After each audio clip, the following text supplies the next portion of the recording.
മക്കയിൽ നമ്മൾ പോകുന്ന 3 കാര്യങ്ങൾക്ക് വേണ്ടിയാണ് തൗഹീദ്. മക്കയിൽ പോയിട്ട് വന്നിട്ട് അള്ളാഹുവിന് വിശ്വാസത്തിനെതിരായ ഒരു ശിർക്കും ചെയ്യാൻ പാടില്ല. ശിർക്ക് ചെയ്താൽ അവന്റെ ഹജ്ജ് മഖ്ബൂലല്ല. ഇബ്രാഹിം നബി വിളിച്ചു പോയവരിൽ അള്ളാഹു പെടുത്തട്ടെ. തൗഹീദ് പഠിക്കാൻ വേണ്ടിയിട്ടാണ് 1.25 ലക്ഷത്തോളം വരുന്ന പ്രവാചകന്മാരെയും അള്ളാഹു പരിശുദ്ധ മക്കയിലേക്ക് വിളിച്ചു. എല്ലാ പ്രവാചകന്മാരും അവിടെ വന്ന് ചവിട്ടിയ പുണ്യമായ ഭൂമിയാണ്. 2 റിസാലത്ത് പ്രവാചകന്മാരുടെ ദൗത്യം സംസം കിണർ 4500 കൊല്ലമായി ഹാജറ ബീബി അലൈഹിസ്സലാമിനും ഇബ്രാഹിം നബിക്കും ഇസ്മായിൽ നബിക്കും അള്ളാഹു കൊടുത്തത്. 5 നേരത്തെ നിസ്കാരത്തിലും അല്ലാഹുമ്മ സല്ലി അലാ സയ്യിദനാ മുഹമ്മദിൻ എന്ന കുടുംബത്തെ ഓർക്കുന്നുവെങ്കിൽ ഹജ്ജിന്റെ ഇബാദത്തിന്റെ തുടക്കം മുതൽ ഒടുക്കം വരെയും ഏത് കുടുംബത്തെയാണ് നമ്മൾ ഓർക്കുന്നത്? ഹജ്ജിന്റെ ഇബാദത്തിന് ബുദ്ധിപരമായി ഒന്നും പറയാൻ പറ്റൂല. എന്തിനാ ഒരു മുണ്ട് കൊടുത്ത് മോളിലൊരു മുണ്ടുമിടുന്ന നോക്ക്? ഇന്ത്യയിലെ ആദരണീയരായ സന്യാസി സമൂഹം ധരിക്കുന്ന വസ്ത്രമാണ്, പോറ്റിമാര് ധരിക്കുന്ന വസ്ത്രമാണ്. നമ്മളോടത് പറയുന്നു, നിങ്ങൾ അത് ധരിക്കാൻ പറയുന്നു, നമ്മളത് ധരിക്കുന്നു. ഇനി അത് എന്തിന് എന്ന് ബുദ്ധിപരമായി ചോദിച്ചാൽ അല്ലാഹു റബ്ബുൽ ഇസ്സത്തിനെ അറിയാവും, നമുക്ക് അറിയില്ല. അവിടെ ചെന്ന് ഹജറുൽ അസ്വദിനെ ഉമർ റളിയല്ലാഹു അൻഹു പറഞ്ഞു, വലഖദ് അലിംതു അന്നക ഹജറുൻ, നീ കല്ലാണെന്ന് എനിക്കറിയാം. ലാ തദുറു വലാ തൻഫഉ, നിനക്ക് ഉപകാരവും ചെയ്യാൻ പറ്റൂല, ഉപദ്രവവും ചെയ്യാൻ പറ്റൂല. ലൗലാ റഅയ്തു റസൂലല്ലാഹി ലഖബ്ബൽതു കമാ ഖബ്ബൽതു, എന്റെ നബി തങ്ങൾ നിന്നെ മുത്തിയത് ഞാൻ കണ്ടില്ലായിരുന്നെങ്കിൽ നിന്നെ ഞാൻ മുത്തൂലായിരുന്നു. അള്ളാന്റെ റസൂല് മുത്തി, ആരും മുത്തുന്നു? ജംറയിൽ ചെന്ന് കല്ലെറിയുന്നു, അള്ളാന്റെ റസൂൽ എറിയാൻ പറഞ്ഞു, നമ്മൾ എറിയുന്നു. മിനയിൽ ചെന്ന് പച്ചമണ്ണിൽ കിടക്കുന്നു, അള്ളാന്റെ റസൂൽ കിടക്കാൻ പറഞ്ഞു, കിടക്കുന്നു. മുസ്തലിഫയിൽ പച്ചമണ്ണിൽ കിടക്കുന്നു, കിടക്കാൻ പറഞ്ഞു, കിടക്കുന്നു. അറഫയിൽ പറഞ്ഞു, നിൽക്കുന്നു, നിൽക്കുന്നു. ഇതിനപ്പുറത്തൊന്നും ബുദ്ധിക്ക് വിവക്ഷിക്കാൻ കഴിയാത്തൊരു ഇബാദത്ത് ശരിക്ക് ഈമാനുള്ളവർക്ക് മാത്രമേ അത് പൂർണ്ണ യഖീനോടുകൂടി അത് നിർവഹിക്കാൻ പറ്റൂ.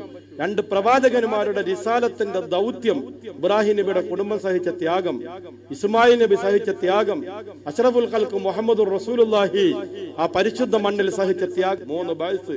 ഇനി ഒരു ജീവിതമുണ്ട്.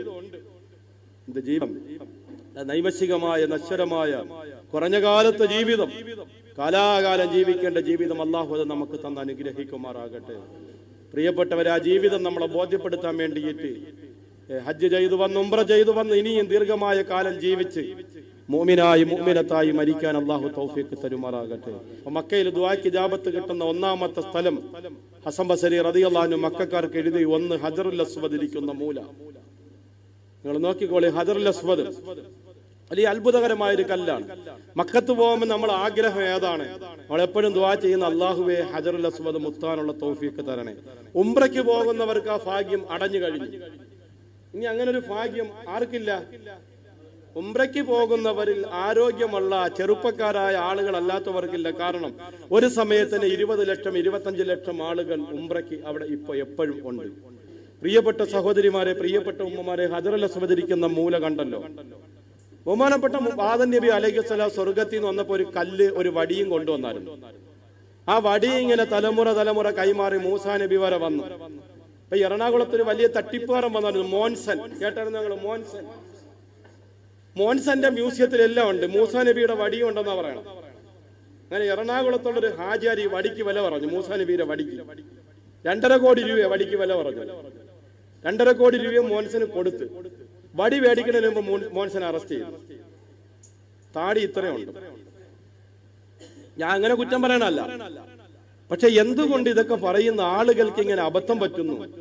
മൂസാ നബിയുടെ വടി എങ്ങോട്ട് പോയെന്ന് ഖുർആൻ പറയുന്നു, ഹദീസ് പറയുന്നു, ചരിത്രം പറയുന്നു. അപ്പൊ വലിയ വലിയ ആളുകൾ പോലും അബദ്ധത്തിൽ പോയി ചാടുമ്പോൾ നമ്മൾ അബദ്ധത്തിൽ പോയി ചാടാതെ എന്ത് ചെയ്യണം? നമ്മൾ സൂക്ഷിക്കണം. അല്ലാഹു കാക്കുമാറാകട്ടെ. അവിടെ അതുണ്ട്, ഇവിടെ ഇതുണ്ട്, അവിടെ നുള്ളിയെടുക്കുന്നു, ഇവിടെ നുള്ളിയെടുക്കുന്നു, അവിടെ മറ്റത്, ഇവിടെ മറിച്ചത്. രോഗം വന്നാൽ ചികിത്സിക്കണം, മന്ത്രിക്കേണ്ടി വന്നാൽ മന്ത്രിക്കണം. ഏതാണോ ആവശ്യമുള്ളത് അത് ചെയ്യണം. അത് അല്ലാഹു അനുവദിച്ചത്, റസൂൽ അനുവദിച്ചത്. അതിനപ്പുറത്തുള്ള ഒന്നിലേക്കും എന്ത് ചെയ്യരുത്? അത്ഭുതങ്ങളുടെ പിന്നാലെ ഒന്നും നമ്മൾ പോകരുത്. മൂസാ നബിയുടെ വടി, അത്ഭുതകരമായ വടി മൂസാ നബി ആദം നബി കൊണ്ടുവന്നതാണ്. പിന്നെ കല്ല്, ഈ കല്ല് ആദം നബി സ്വർഗത്തിൽ നിന്ന് കൊണ്ടുവരുമ്പോ കാനത്ത് അബിയല്ല മിനൽ ലബൻ, പാലിനേക്കാൾ വെളുപ്പായിരുന്നു. ഒറ്റ കഷ്ണം കല്ലേ ഉള്ളായിരുന്നു. ഇബ്രാഹിം നബി കഅബാലയം പുനരുദ്ധരിച്ചപ്പോൾ കഅബാലയത്തിന്റെ മൂലയിൽ വെച്ച് ഇബ്രാഹിം നബി മുത്തി. ആദം നബി മുത്തിയ കല്ല് ഇബ്രാഹിം നബി മുത്തിയ കല്ല്, ഹവ്വാ ബീബി റളിയല്ലാഹു അൻഹ മുത്തിയ കല്ല്, ശീസ് നബി മുത്തിയ കല്ല്, പ്രവാചകന്മാരെല്ലാം മുത്തിയ കല്ല്. അബ്ദുൽ മുത്തലിബിന്റെ കാലത്ത് കഅബാലയം പുനരുദ്ധരിച്ചപ്പോഴും അത് ഈ മൂലയിൽ വെച്ച് ഈ മൂലയിൽ നിന്ന് അടിച്ചോണ്ട് പോയി. ഒരു കുടുംബക്കാർ ഇതങ്ങ് അടിച്ചോണ്ട് പോയി. അവരുടെ വീട്ടിൽ ഈ കല്ലിരുന്നു. ഈ കല്ലങ്ങ് കറുത്ത് കരിവാളിച്ച് നോക്കിയേ, അത് അവിടെ ഇരുന്ന് പൊടിഞ്ഞ്. എത്ര കഷ്ണമായിട്ട് പൊടിഞ്ഞ്? 7 കഷ്ണമായിട്ട് പൊടിഞ്ഞു. അല്ലാഹുവിന്റെ റസൂല് പറഞ്ഞു, ആരെങ്കിലും ഈ കല്ലിനെ മുത്തിയാൽ എന്റെ കൈ മുത്തിയതുപോലെയാണ്. ആരെങ്കിലും ഈ കല്ലിനെ മുത്തിയാൽ നാളെ ഈ കല്ലിനൊരു നാവുണ്ടാവും. ഈ കല്ലവന് വേണ്ടി ശഫാഅത്ത് ചെയ്യുമെന്ന് മുഹമ്മദുർ റസൂലുള്ളാഹി. ഇന്ത്യക്കാരായ നമ്മള് 17 റക്അത്ത് 34 സുജൂദ് 5 നേരത്തെ ഫർള് നിസ്കാരവും തിരിഞ്ഞു നിന്ന് നിസ്കരിക്കുന്ന ഹജറുൽ അസ്വദ് ഇരിക്കുന്ന മൂലയിലേക്കാണ്. ലോകത്തുള്ള മുഴുവൻ ജനങ്ങളും 4 മൂലയിലേക്കാണ് തിരിയുന്നത്. മനസ്സിലായോ? കഅബാലയത്തിന്റെ 4 മൂലയിലേക്കാണ് ലോകത്തുള്ള മുഴുവൻ ആളുകളും തിരിയുന്നത്. അതുകൊണ്ട് ഈ മൂലയ്ക്ക് ഒരു പേരുണ്ട്, റുക്നുൽ ഹിന്ദ്, ഇന്ത്യക്കാരുടെ മൂല. ഈ മൂലയിൽ നിന്നുകൊണ്ട് റസൂൽ ദുആ ചെയ്തിട്ടുണ്ട് കേരളക്കാർക്ക്. റസൂൽ കിടന്ന തടി തേക്കിന്റെ വയനാട് നിന്ന് കൊണ്ടുപോയ തേക്കിന്റെ തടിയായിരുന്നു. കേരളത്തിൽ നിന്ന് കൊണ്ടുപോയ തേക്കിന്റെ തടിയായിരുന്നു. റസൂല് കുരുമുളക് നിത്യമായി ഉപയോഗിക്കുമായിരുന്നു. ഉറൻഫൽ, ഗ്രാമ്പ് റസൂൽ ഉപയോഗിക്കുമായിരുന്നു. കേരളത്തിന്റെ ഒട്ടുമിക്ക തേൻ ഉൾപ്പെടെയുള്ള പ്രവാചകന് മലഞ്ചരക്കുകൾ നബിതങ്ങൾക്ക് കൊണ്ടുപോയി ബിസിനസ്സുകാർ കൊടുക്കുമായിരുന്നു. അപ്പൊ നബിതങ്ങൾ യലംലമിന്റെ ഭാഗത്ത് നിന്നുകൊണ്ട് ദുആ ചെയ്തു, ഖൈറുള്ള പ്രച്ചവനെ നാട്ടിന് ഖൈറ് ചെയ്യണം. അതാണ് പിൽക്കാലത്ത് കേരള ആയതെന്ന് ചരിത്ര അറബി പണ്ഡിതന്മാർ പഠിപ്പിക്കുമ്പോൾ ഈ മൂലയിൽ ഹജറുൽ അസ്വദിന്റെ മൂലയിൽ ദുആക്ക് ഉത്തരമുണ്ടെന്ന് മുഹമ്മദുർ റസൂലുള്ളാഹി. ഹാജിമാരോട് ഹജ്ജുമ്മമാരോട് ഞാൻ പറയുന്നു, മുത്തല് സുന്നത്ത്. കൈ ഇങ്ങനെയാക്കി മുത്തിയാൽ പോലും ഈ പറഞ്ഞ എല്ലാ കൂലിയും കിട്ടും. കൈ ഇങ്ങനെയാക്കി ഇസ്തിലാം എന്ന് പറയും. എന്ന് പറയും ഇസ്തിലാം. മുത്താൻ നമ്മൾ പോയി അതിന്റെ ഇടയിൽ ഇടിച്ചു കയറി നെഞ്ചാമുടിക്കൊക്കെ ഇടിയൊക്കെ കിട്ടി മുത്താൻ കഴിയാതെ വരികയും അപകടങ്ങൾ ഉണ്ടായാൽ നമുക്ക് ഹജ്ജ് ചെയ്യാൻ അൽഹംദുലില്ലാഹ് ഹജ്ജ് ചെയ്യാൻ ചിലപ്പോൾ അവസരത്തിന് ബുദ്ധിമുട്ടുണ്ടാകും. അതുകൊണ്ട് കഴിയുന്നത്രയും ഇടിക്കൽ ഹറാമ്, മുത്തല് സുന്നത്ത്. പക്ഷെ ഇടിച്ചേ മുത്താൻ പറ്റൂ. ഞാന് 2008 ഒരൊറ്റ മുത്തലേ മുത്തിയിട്ടുള്ളൂ. പിന്നെ ഇന്ന് വരെ മുത്തിയിട്ടില്ല. 2011 മഴ പെയ്ത് ഒരൊറ്റ മനുഷ്യരും ഇല്ല. മുഹറം 8 എല്ലാ ഹാജിമാരും പോയി കഴിഞ്ഞു. ഞാൻ മക്കയിലുണ്ടെന്ന്. എല്ലാരും ഇങ്ങനെ ഓടുന്നുണ്ട്. ഓടുന്ന വഴിക്ക് ചരക്ക് വീഴുന്നുണ്ട് ഈ മാർബിളിലൂടെ. ഞാൻ ഒരു നോക്കി ഇങ്ങനെ നോക്കിയതേ ഉള്ളൂ, പിന്നെ നോക്കിയില്ല. അതായത് 2008 ഒരു മുത്തുമുത്തി. അതിന്റെ വേദന 2011 മാറിയില്ല. ഞാൻ ഇന്ന് വരെ എല്ലാരെയും കൊണ്ട് നിർത്തി കൊടുക്കും, ഇടികൊള്ളാൻ പറയും. എനിക്ക് അതിനുള്ള ധൈര്യം എന്തില്ല. അതിനുള്ള ധൈര്യം ഇടിക്കേശം ഇന്നൊരു ധൈര്യം വന്നിട്ടില്ല. ഏറ്റവും കൂടിയ ആളുള്ളപ്പോഴും പോയിട്ടുണ്ട്, കുറഞ്ഞ ആളുള്ളപ്പോഴും പോയിട്ടുണ്ട്. മുത്താനൊരുങ്ങുമ്പോ പഴയ ഇടിയുടെ ഓർമ്മ നമ്മുടെ മനസ്സിൽ വരും. ഹജറുൽ അസ്വദിന്റെ മൂലയിൽ ദുആയ്ക്ക് ഉത്തരമുണ്ട്. എല്ലാ ഹാജിമാരും ഹജ്ജുമ്മമാരും റുക്നുൽ യമാനി കഴിഞ്ഞ് ഹജറുൽ തവാബ് തുടങ്ങുന്ന മൂലയിൽ ഓരോ പ്രാവശ്യത്തെ തവാഫിലും ദുആ ചെയ്യുക. അള്ളാഹു ദുആയ്ക്ക് ഉത്തരം തരും. അള്ളാഹു കബൂലാക്കുമാറാകട്ടെ. ഇനി രണ്ടാമത് ദുആയ്ക്ക് ഉത്തരം കിട്ടുന്ന സ്ഥലമാണ് മുൽത്തസം. നിങ്ങൾ ശ്രദ്ധിച്ച് നോക്കുകയും കേൾക്കുകയും ചെയ്തു. ഇവിടെ നിന്ന് കണ്ടുപോകുന്നതുകൊണ്ട് നിങ്ങൾക്ക് അവിടെ ചെല്ലാം. അവിടെ ചെല്ലുമ്പോഴുള്ള പ്രശ്നം എന്താണെന്നറിയാമോ? അമീർ മുമ്പേ പോകും. ഈ അമീറിന്റെ ബാക്കിൽ നിന്ന് പോണവർ നോക്കണം എങ്ങോട്ടാണെന്ന് അറിയാമോ? ഇല്ലെങ്കിൽ എങ്ങനെയാണെന്നറിയാമോ? ഇങ്ങനെ പോകും. അമീർ അവിടെ ചെല്ലാൻ പോകുന്നത് അമീറിന്റെ പിറകെ ആള് ഈ വായു നോക്കി ഇങ്ങനെ എല്ലാം എന്ത് ചെയ്യും? വേറെ ഏതെങ്കിലും ഇതേപോലത്തെ ഷാള് കാണും, അതിന്റെ കൂടെ ചെല്ലും. അവിടെ ചെന്ന് നോക്കുമ്പോൾ സുബൈദാത്തായെ കാണാനില്ല, ആരിഫാത്തായെ കാണാനില്ല, സലീം മുസ്ലിയാരെ കാണാനില്ല, ആരെയും കാണാനില്ല. അല്ലോ ഇത് പാകിസ്ഥാനികളാണല്ലോ. പിന്നെ അവിടെ കിടന്ന് അഞ്ചലടിയായി വിളിയായി. ഈ തെറ്റിപ്പോണ എല്ലാം ഇങ്ങനെ നോക്കി പോണതാണ്, വടക്കോട്ട് നോക്കി പോണതാണ്. നേരെ ഗ്രൂപ്പിന്റെ കൂടെ പോകുന്ന അമീറിന്റെ പിറകിൽ നിന്ന് നോക്കിപ്പോയാൽ ഒരാൾക്കും എന്തേണ്ടി വരില്ല. പിന്നെ ചില സന്ദർഭങ്ങളിൽ തെക്ക് തിരക്കുകൾ ചിലപ്പോഴും എന്ത് ചെയ്യും? തെറ്റിപ്പോ. അള്ളാഹു കാക്കുമാറാകട്ടെ. കഴിഞ്ഞെന്ന് രണ്ടുപേരും കല്ലറയെന്നും കിഴുന്നലെന്നും വന്നു. ആദ്യത്തെ തവാഫിൽ തന്നെ പോകും. നേരെ അവര് രണ്ടുപേരും തമ്മിൽ നാത്തൂനും നാത്തൂനുമാണെന്ന് തോന്നുന്നു. ഒരാൾ വടക്കോട്ടും പിടിക്കും, ഒരാൾ തെക്കോട്ടും പിടിക്കും. ഭർത്താവ് കൂടെയുണ്ട്. നേരെ വന്ന് തവാഫൊക്കെ കഴിഞ്ഞ് വന്ന് നല്ലതുപോലെ ആഹാരമൊക്കെ കഴിച്ചിട്ട് അവിടെ ഇരുന്ന് മോളെ വിളിക്കും. ഉമ്മായും മറ്റേ സ്ഥലം കാണാൻ വേണ്ടി ഇറങ്ങിയിരിക്കുകയാണ്. ഉടനെ ഉമ്മ ഇവിടെ നിന്ന് ഫോൺ വിളിക്കും. ഓടിപ്പോയി അവരെ പിടിച്ചോണ്ട അവസ്ഥാതെയാണ്. ആദിൽ സാഹിബിന് ഓർമ്മയുണ്ടല്ലോ.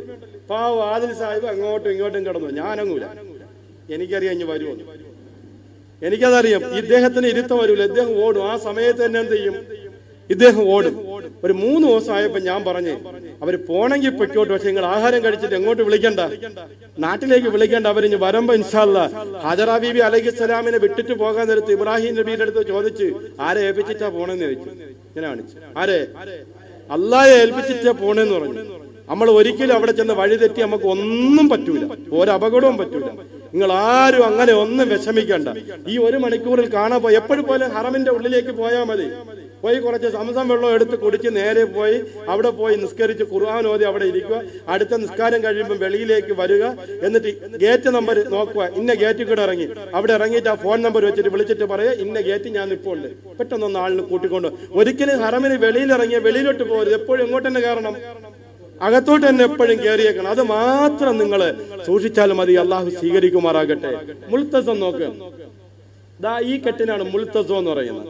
അവിടെ ഇങ്ങനെ നെഞ്ച് ഇങ്ങനെ ചെന്നിട്ട് ഇങ്ങനെ വെക്കണം, ഇങ്ങനെ വെച്ചിട്ട് അവിടെ ദുആ ചെയ്യണം. ആ സ്ഥലമൊന്നും അധികം ആളുകൾ കരഞ്ഞുകൂടാത്തത് കൊണ്ട് അവിടെ വലിയ തള്ളില്ല. കാരണം അത് അധികം ആളും പരിചയപ്പെടാത്ത സ്ഥലമാണ്.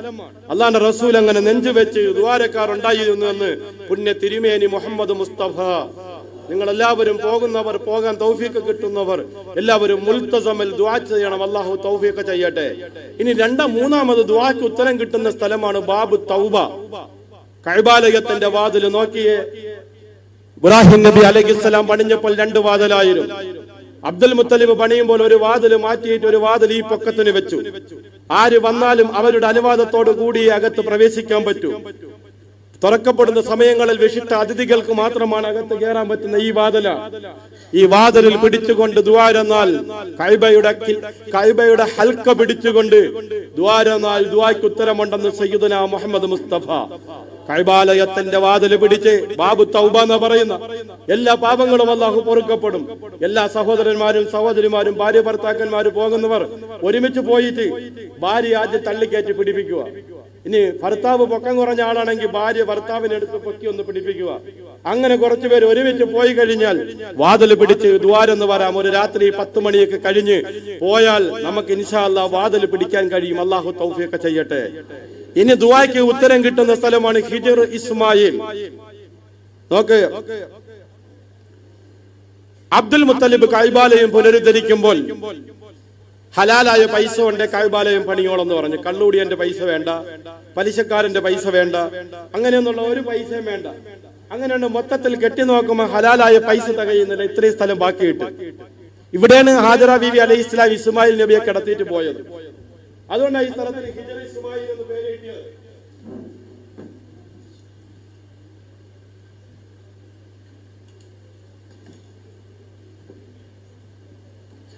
മഹാനായ റസൂലുള്ളാഹി സ്വല്ലല്ലാഹു അലൈഹി വസല്ലം തങ്ങൾ പറഞ്ഞു, ലൗലാ ഹിദ്സാനു ഖൗമികി ലബനൈതുൽ കഅബത അലാ ഖവായിദ് ഇബ്രാഹിം.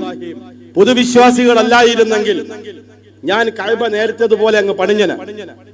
പക്ഷേ ഞാൻ അതും കൂടി പൊളിച്ചെന്ന് പറയേണ്ട, അതുകൊണ്ട് അങ്ങനെ കിടക്കട്ടെ. എന്തിനാ അള്ളാഹു ഇങ്ങനെ ഇട്ടു വന്നത്? ഈ മുഹമ്മദിയ ഉമ്മത്തിനോട് അള്ളാഹു കാണിച്ച കരുണയാണ്, അള്ളാഹു കാണിച്ച കാരുണ്യം, അഷ്റഫുൽ ഖൽഖ് കാണിച്ച സ്നേഹം, അഷ്റഫുൽ ഖൽഖ് കാണിച്ച വാത്സല്യം. നമ്മളെല്ലാരും യൂസുഫ് അലിമാരല്ലോ, ആണോ? നമ്മളാരും യൂസുഫ് അലിമാരല്ല. യൂസുഫ് അലിയെ പോലുള്ളവർക്ക് അവിടെ വന്നാൽ പ്രത്യേകം കേറാൻ കോണി വെച്ച് കയറ്റാറുണ്ട്.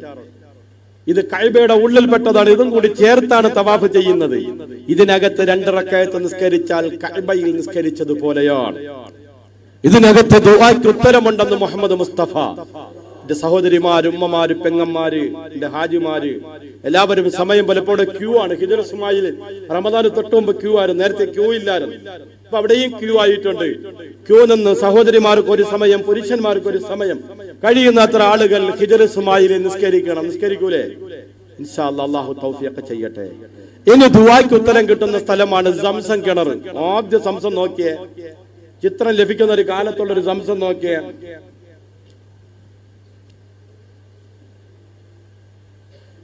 സാധാരണ പണ്ടത്തെ നമ്മുടെ കിണറ്റിൽ നമ്മുടെയൊക്കെ കുളങ്ങൾ ചുറ്റിക്കെട്ടുന്നത് പോലെ ചുറ്റിക്കെട്ടി വേലി വെച്ച് ഒരു ഹാജിയാര് വെള്ളം കോരുന്ന ഒരു രംഗം കാണാം. ഒരു അഫ്ഗാനിയായ ഹാജിയാണെന്ന് തോന്നുന്നു. നോക്കിയേ, ആ കാലത്ത് സംസം കിണറാണ്.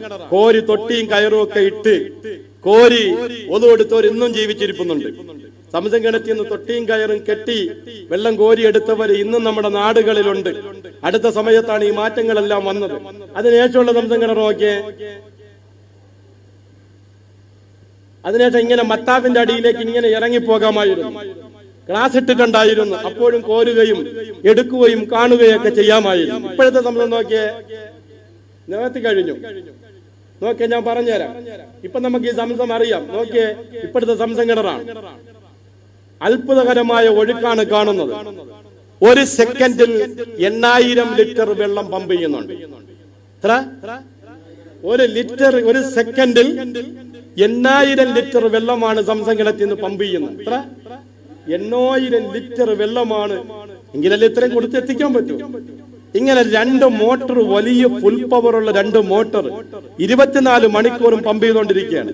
ഈ റബീഉൽ അവ്വൽ വരെ ആയപ്പോൾ ഈ കൊല്ലം 2.5 കോടി ആളുകൾ ഉംറ ചെയ്തു. എത്ര? അതിനുശേഷം ഇപ്പൊ റമദാൻ ആയപ്പോ 2.5 കോടി ആളുകളായിട്ടുണ്ടാവും. ഹജ്ജിന് 30 ലക്ഷം ആളുകൾ. ഈ മുഴുവൻ ആളുകളും കുടിക്കുകയും ഉപയോഗിക്കുകയും ചെയ്യുന്നത് സംസം കിണറ്റിലെ വെള്ളം എന്ന് മാത്രമല്ല, ഓരോ ഹാജിമാരും നാട്ടിൽ 5 ലിറ്റർ വെള്ളം കൊണ്ടുപോകുന്നു. മാത്രമല്ല, മക്കയിലും മദീനയിലും ഉള്ളവർക്ക് നമ്മുടെ റേഷൻ കടകൾ പോലെ അവർക്ക് ഓരോ ആഴ്ചകളിലും സംസം റേഷനായി കൊടുക്കുന്നു. മദീനയിലും ഉപയോഗിക്കുന്നത് സംസമാണ്. ഹൗദുൽ കൗസറിലെ വെള്ളത്തിലേക്കാൾ സംസം വെള്ളത്തിന് ശ്രേഷ്ഠതയുണ്ടെന്ന് മുഹമ്മദ് മുസ്തഫ. സംസം വെള്ളത്തിന്റെ ശ്രേഷ്ഠത കഴിഞ്ഞിട്ടാണ് ഹൗദുൽ കൗസറിലെ വെള്ളത്തിന്റെ ശ്രേഷ്ഠത. മാഉ സംസമു ലിമാ ശുരിബ. സംസം വെള്ളം എന്ത് നെയ്യത്തിൽ കുടിച്ചോ ആ നെയ്യത്ത് അല്ലാഹു അങ്ങനെ തന്നെ നടത്തി തരുമെന്ന് മുഹമ്മദ് മുസ്തഫ. പ്രിയപ്പെട്ട സഹോദരിമാരെ, പ്രിയപ്പെട്ട ഉമ്മമാരെ, ഏറ്റവും ശ്രേഷ്ഠമായ വെള്ളം റസൂലുള്ളാഹിയുടെ തൃക്കരങ്ങളിലൂടെ ഒഴുകി വന്ന പ്രിയപ്പെട്ടവരെ, ഹുദൈബയിലെ കിണറ്റിലെ വെള്ളമാണ്, ബൈഅത്തുൽ റിദ്വാനിലെ വെള്ളമാണ്. ഇന്ന് വെള്ളം കിട്ടാനില്ല. അത് കഴിഞ്ഞാൽ പിന്നെ ഏറ്റവും ശ്രേഷ്ഠമായ വെള്ളം സംസം വെള്ളമാണ്. അത് കഴിഞ്ഞാലാണ് ഹൗദുൽ കൗസറിലെ വെള്ളം. അഷ്റഫുൽ ഖൽഖായ നബി തങ്ങൾ ദുആ ചെയ്യുന്നത്, അല്ലാഹുവേ, ഈ സംസമിന്റെ ബറക്കത്ത് കൊണ്ട് ഞാൻ എല്ലാവരെയും കുടിപ്പിക്കുമ്പോൾ എന്റെ കൈ കൊണ്ട് എനിക്ക് ഹൗദുൽ കൗസർ കുടിക്കാൻ തൗഫീഖ് താ അല്ലാഹ്. ഏതിന്റെ ബറക്കത്ത് കൊണ്ട്? സംസമിന്റെ ബറക്കത്ത് കൊണ്ട്. ഇങ്ങനെയാണ് ദുആ ചെയ്തതെങ്കിൽ ഈ കിണറിനടുത്ത് ദുആയ്ക്ക് ഉത്തരവുണ്ട്. ഈ കിണർ ഇപ്പൊ നമുക്ക് എങ്ങനെ കണ്ടുപിടിക്കാമെന്ന് നോക്കാം. നോക്കിയേ, കഅബയുടെ വാതിലിൽ നോക്കിയേ. കഅബയുടെ വാതിലിന്ന് 21 മീറ്റർ ബേക്കിലേക്ക് വരുമ്പോ ചെറിയൊരു മാർബിൾ അക്ഷരം ഇട്ടിട്ടുണ്ട്. നോക്കിയേ, ഇവിടെ ആയിട്ടാണ്. അതൊന്ന് കാണിച്ചോളൂ. അവിടെ ആയിട്ടാണ്. അവിടെ ഇങ്ങനെ ചെറിയൊരു മാർബിൾ അക്ഷരം ഇട്ടിട്ടുണ്ട്. ചവിട്ടിയാ ഇങ്ങനെ കിടുകിട കേൾക്കാം. ആ പോകുന്ന പോക്കിൽ അവിടെ എത്തുമ്പോൾ ദുആ ചെയ്യുക, അല്ലാഹു തൗഫീഖ് ചെയ്യട്ടെ. ഇനി ദുആയ്ക്ക് ഉത്തരം കിട്ടുന്ന സ്ഥലമാണ് മഖാം ഇബ്രാഹിം. ഈ ക്ലാസിന്റെ തുടക്കം മുതലേ ഓതിക്കൊണ്ടിരിക്കുന്ന ആയത്താണ്. ഫീഹി ആയാത്തും ബയ്യിനാത്തും മഖാം ഇബ്രാഹിം വമൻ ദഖലഹു കാന ആമിന വലില്ലാഹി അലന്നാസി ഹിജ്ജുൽ ബൈത്തി മൻ ഇസ്തതാ ഇലൈഹി സബീല. ഇബ്രാഹിം നബി അലൈഹിസ്സലാം ഒരു കല്ലിൽ നിന്ന് ചവിട്ടി കഅബാലയം പണിഞ്ഞു. ആ പാറയിൽ 2 കാൽപാദങ്ങളും പതിഞ്ഞു. ആ കല്ലൊന്ന് വെളിയിലേക്ക് എടുത്ത് നോക്കിയേ, ഇബ്രാഹിം നബിയുടെ കാൽപാദം പതിഞ്ഞ കല്ലാണ്. ഒരു മനുഷ്യന്റെ വലതാണോ ഭാരം കൂടുതൽ, ഇടതാണോ? ഇവിടെ എവിടെ? വലതാണോ ഇടതാണോ? ഇവിടെ സംശയമാണോ? വലതാണ് ഭാരം കൂടുതൽ. അതുകൊണ്ട് ഈ കല്ലിൽ കൂടുതൽ പതിഞ്ഞിരിക്കുന്നത് വലതാണ്. ഈ മഖാം ഇബ്രാഹിമിൽ തൊടുകയോ മുത്തുകയോ ഒന്നും ചെയ്യൽ സുന്നത്തില്ല. അത് കാണൽ മാത്രമാണ് സുന്നത്തുള്ളത്. അല്ലാഹു തആല അവിടെ എത്താനും ആ ക്ലാസ്സിലൂടെ അതൊന്ന് നോക്ക്. 4000 കൊല്ലങ്ങൾക്ക് മുമ്പ് ഇബ്രാഹിം നബിയുടെ കാൽപാദം പതിഞ്ഞ കല്ല്, അതൊന്ന് കാണാൻ അല്ലാഹു തൗഫീഖ് തരട്ടെ. ഇനി മക്കയിൽ ദുആക്ക് ഇജാബത്തുള്ള സ്ഥലമാണ് ജന്നത്തുൽ മുഅല്ല. ഖദീജ റളിയല്ലാഹു അൻഹയുടെ ഖബർ. ഏറ്റവും കൂടുതൽ ദുആക്ക് ഇജാബത്ത് കിട്ടുന്ന റസൂൽ പൊട്ടിക്കരഞ്ഞ സ്ഥലമാണ്. ഞാൻ ആ ചരിത്രത്തിലേക്കൊന്നും കടക്കുന്നില്ല. അതിശക്തമായ ചൂട് കാരണം അസറിന് ബാങ്ക് കേൾക്കുമ്പോൾ തന്നെ ഇൻഷാ അല്ലാഹ് ഈ ക്ലാസ് നമുക്ക് അവസാനിപ്പിക്കേണ്ടതുണ്ട്. അതിനു മുമ്പ് മദീന കൂടി അല്പം പറയണം, ഹജ്ജ് പറയണം. ഞാൻ അതുകൊണ്ട് വളരെ സ്പീഡിൽ തന്നെ സഞ്ചരിച്ചു പോവുകയാണ്. റസൂലുള്ളാഹിയുടെ പ്രിയപ്പെട്ട ഭാര്യ ഖദീജത്തുൽ കുബ്ര റളിയല്ലാഹു അൻഹയും റസൂലുള്ളാഹിയുടെ പൊന്നുമോൻ ഖാസിമിന്റെ ഖബറുമാണ് ഈ കാണുന്നത്. ഒരുപാട് സഹാബാക്കൾ ഇവിടെ അന്ത്യവിശ്രമം കൊള്ളുന്നുണ്ട്. അല്ലാഹുവിന്റെ റസൂല് എപ്പോഴും പോയി ദ്വാരക്കാരുണ്ടായിരുന്ന നബിതങ്ങൾ പൊട്ടിക്കരഞ്ഞ ജനാസയുടെ മുമ്പിൽ പൊട്ടിക്കരഞ്ഞ നബിതങ്ങളുടെ കരം കൊണ്ട് അടക്കിയ പ്രിയപ്പെട്ട ഖദീജത്തുൽ കുബ്ര റളിയല്ലാഹുവിന്റെ ഖബറാണ്. അവിടെ എല്ലാവരും പോവുകയും സിയാറത്ത് ചെയ്യുകയും ദുആ ചെയ്യുകയും ഉമ്മ ഖദീജ ബീബി റളിയല്ലാഹു അൻഹയ്ക്ക് സലാം പറയുകയും ചെയ്യുക. നബിതങ്ങളോടൊപ്പം 25 കൊല്ലം ദാമ്പത്തിക ജീവിതം നടത്തുകയും നബിതങ്ങൾക്ക് 7 മക്കളിൽ 6 മക്കൾക്ക് ജന്മം കൊടുക്കുകയും ഖദീജ ബീബി റളിയല്ലാഹു അൻഹ വഫാത്താകുന്നത് വരെ നബിതങ്ങൾ മറ്റൊരു വിവാഹം കഴിച്ചിരുന്നില്ല. 25 കൊല്ലത്തെ ദാമ്പത്തിക ജീവിതത്തിന് ശേഷം ഖദീജ ബീബി വഫാത്തായതിനു ശേഷമാണ് തങ്ങൾ മറ്റ് വിവാഹങ്ങളെല്ലാം കഴിച്ചത്. അള്ളാഹുവിന്റെ റസൂൽ ഖദീജ ബീബി മരണപ്പെട്ട് കിടക്കുമ്പോൾ തലയുടെ ഭാഗത്തിരുന്ന് കരഞ്ഞായിരുന്നു.